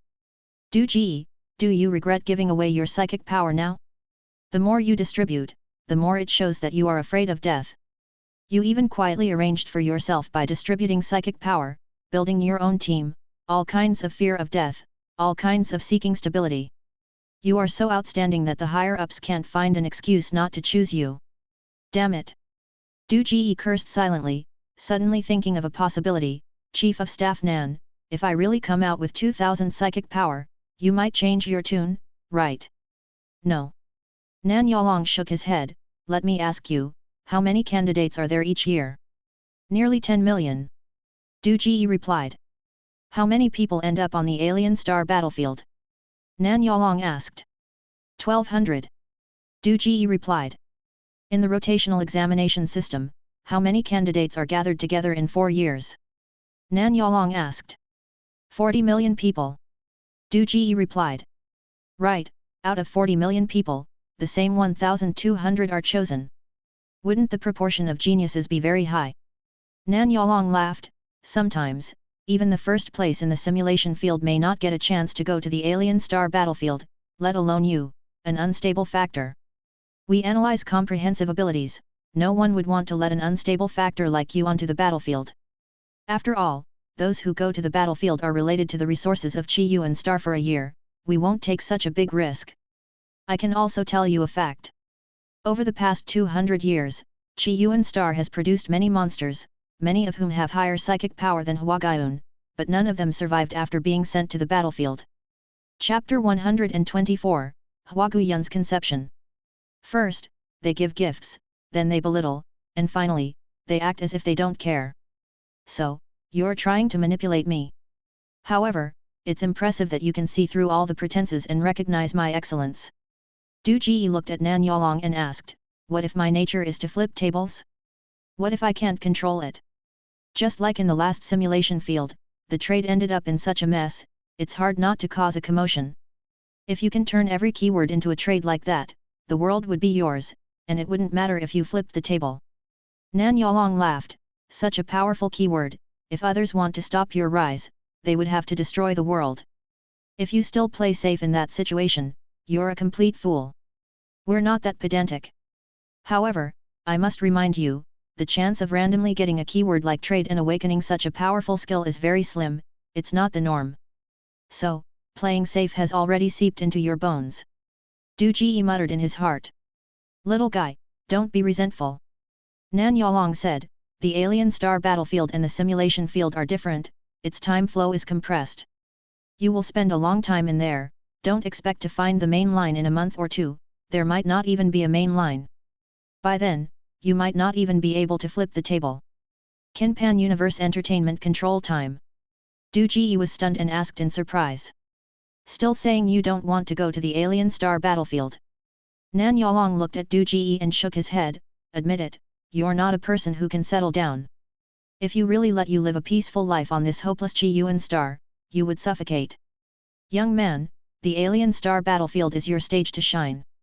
In fact, what's so scary about death? On the alien star battlefield, you can still live a brilliant life. The time and lifespan might even be longer than on Chi Yuan star, it's much more comfortable than being a small civil servant here. Do you know why people who come down from the alien star battlefield can directly enter the power center? Because surviving in such a harsh environment on the alien star battlefield and achieving results is equivalent to having decades, even hundreds of years of life experience. It's only logical for such people to enter the power center. So, go to the alien star battlefield, live a brilliant life. If you come back alive from the alien star battlefield, your life will still be brilliant, no matter how you look at it, it's a win. Bullshit. You have such a good eloquence, no wonder you were chosen to give the pre-battle speech. If the alien star battlefield is so good, why don't you go? Don't say it's to give young people a chance to practice. Clearly, you have a lot of experience. Du Ji glanced at the two peerless beauties, subconsciously thought of the emperor in the story who enjoyed happiness in the world and didn't want to become immortal, and muttered a few words, then asked again, Chief of Staff Nan, can Pan-Universe Entertainment control time? Who knows? Chief of Staff Nan said, but we speculate that it probably can't. It should be that the flow of time is different in different parts of the universe, or those worlds are in different universes, so the flow of time is different. If we could understand the principle of traversing the universe, even the flow of time, we would have taken down the spaceship above our heads long ago. Do you have any other questions? Chief of Staff Nan asked. Feel free to ask, I will tell you everything I know. Send beauties, send delicious food, and let me die knowing the truth, you're really a good person. Du Ji was silent for a moment, then asked, can I not go to the alien star battlefield? You can. Chief of Staff Nan nodded directly, readily agreeing. Hey!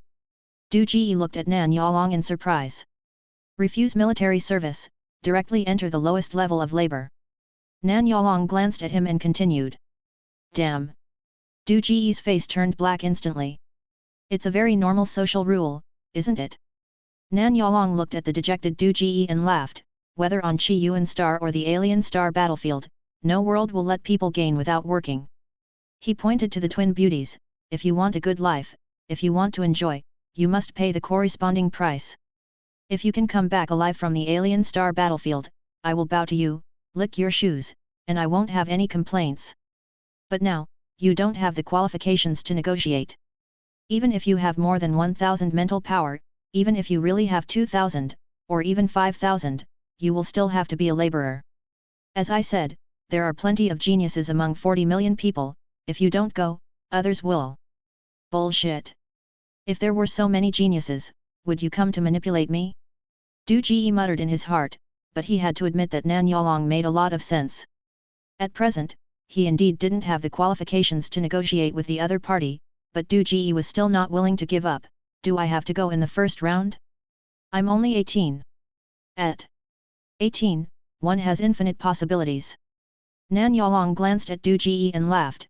Let's get back to the topic of mental power.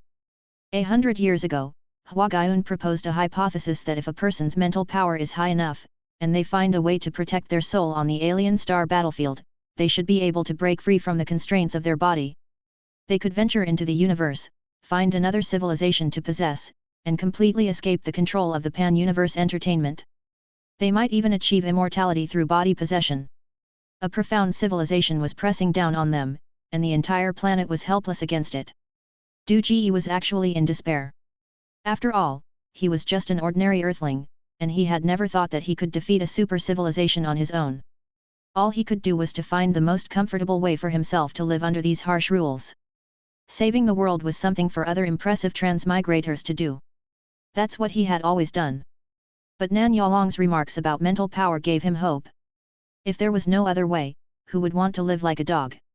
After all, he had also transmigrated. If he couldn't win, couldn't he run away? He had to admit. He was really tempted.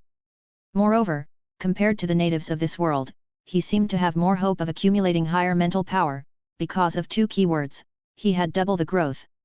Chief of Staff Nan, did Hua Gaiyun ever mention how much mental power is needed to traverse the universe? Du Ji asked. With 30 points of mental power, without protection, one can survive at most 5 minutes under the scorching sun. Nan Yalong laughed. The environment in the universe is even more harsh, facing various radiations, and the other civilization is unknown. How much mental power do you think is appropriate? Surely it can't be 2000. 2000 was a hurdle he couldn't overcome, right? Du Ji gave Nan Yalong a look and said irritably, so you've been teasing me all this time. The amount of mental power needed to traverse the universe is astronomical, it's impossible for anyone to reach it, okay? I've participated in the alien star battlefield twice, and my current mental power value is 78,000. Nan Yalong glanced at Du Ji and revealed a terrifying mental power value. On the alien star battlefield, even if I don't possess anyone, I can survive for 9 days. Hwagayun, who has been through 4 alien star battlefields, has a mental power value of 1.53 million. Hiss. Du Ji took a sharp breath. No wonder he could transmit sound directly over 400 or 500 meters. No wonder he looked down on 2000 mental power. This one's mental power was superhuman on Chi Yuan star. Why don't you keep participating in the alien star battlefield if your mental power grows so fast? Du Ji asked curiously. Simple, pan-universe entertainment needs novelty. Nan Yalong said, players over 25 are not allowed to continue participating. Hwagayun was already 21 when he first entered the simulation field. After 4 rounds, he was exactly 25. When I entered the alien star battlefield, I was also 21, and I was in the 3rd round. When it ended, I was also 25. He laughed and looked at Du Ji. So, if you can enter the alien star battlefield at 19 and survive, theoretically you can participate in the alien star battlefield 7 times. If you can get keywords like trade in each round, your mental power value can surpass Hwagayun and reach a terrifying height. Why don't you all choose 18-year-olds to enter the alien star battlefield then? Du Ji blurted out. But soon, he realized he had asked a stupid question. Hwagayun's high mental power to possess and gain freedom was just a hypothesis, and the real purpose of the alien star battlefield was to win resources for humanity. Have you figured it out? Nan Yalong laughed. It's hard to choose, isn't it? The country can't gamble the fate of the entire civilization on an unproven hypothesis. But even if I can participate in the simulation field 7 times, the mental power I gain won't be enough to find another civilization to possess in the vast universe. Du Ji sighed and said dejectedly, you're just joking with me. Nan Yalong looked at Du Ji and said, Hwagayun's original idea was not to traverse the universe. He pointed to the sky, but to possess the people in there. There are star maps, spaceships, and all kinds of unimaginable technology. Hiss. Du Ji held his breath again. Chapter 125, Du Ji's new goal. Are you shocked by Hwagayun's idea? Nan Yalong was very satisfied with Du Ji's expression. He smiled and said, we haven't been idle for the past 200 years. Shocked my ass. Hwagayun was a person from 100 years ago. If you guys had achieved something, the planet wouldn't be in such a mess. The aliens are the ancestors of body possession. They can send you to the alien star battlefield across the stars and let you possess bodies? Are you trying to fool me, kid? Perhaps Hwagayun really has ideals. But what about you guys? Du Ji's gaze shifted to the twins over there. You only think about how to enjoy yourselves and deceive others into sacrificing their lives for you. Ideas are just ideas, they can't become reality, it's all empty talk. Du Ji is not an 18-year-old child born and raised in this world. He comes from Earth and has his own thoughts and understanding. He won't be swayed just because someone tries to deceive him. He doesn't believe half of what Nan Yalong said. He was shocked because he knew he was special. The simulation field is a product of universal entertainment, and he directly possessed it. Moreover, others cannot bring skills out of the simulation field, but he can. Because he messed up the keywords in the simulation field, it automatically kicked everyone out of the game, but it didn't discover the secret of his 2 keywords. This means one thing, this stowaway really has a chance of success. The skills brought out from the simulation field may not be usable in the simulation field, but in reality, they are still powerful weapons. They might be his ticket to turning the tables. After all, Nan Yalong demonstrated his strength to him. The third eye, backstabbing, being kind, and being taken advantage of, the anger of an honest person. In 2 simulations, he accumulated 4 skills. If he can find a few more skills that can affect the soul, such as soul separation, Hwagayun's escape plan might not be impossible. For example, leaving the soul directly on the alien star battlefield. If the keywords are developed to the extreme, it is enough to establish a foothold on the alien star battlefield. Whether it is to continue enjoying on the alien star battlefield or to stow away from the alien star battlefield, it is much better than staying on Chi Yuan star. It can be done.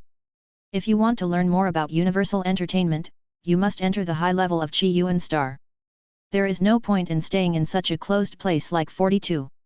Du Ji made a decision in an instant. He pretended to be inspired and asked, Commander Nan, the alien star battlefield is held once a year. Since I have already been selected, what should I do for the remaining 5 months? He turned to look at the twins and smiled, enjoy life before dying. You can enjoy yourself within a month, and you must enjoy yourself. You will experience everything that the Civilian Academy has not experienced before: eat, drink, play, and have fun. You can eat until you're full, play with women until you're tired, even change people and try different things. You can gamble, there are plenty of people in the casino to accompany you, and you can lose as much money as you want.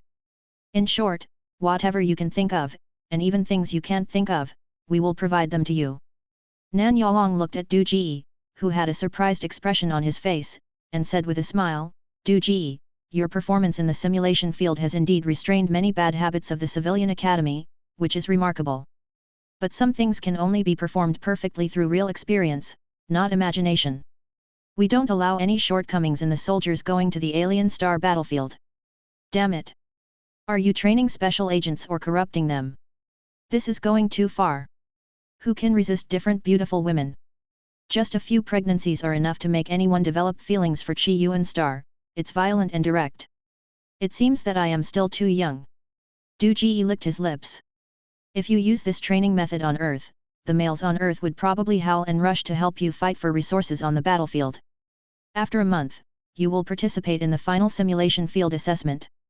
Nan Yalong looked at Du Ji and said seriously, and I must correct one thing, going to the alien star battlefield is not a death sentence, it is growth, it is an opportunity.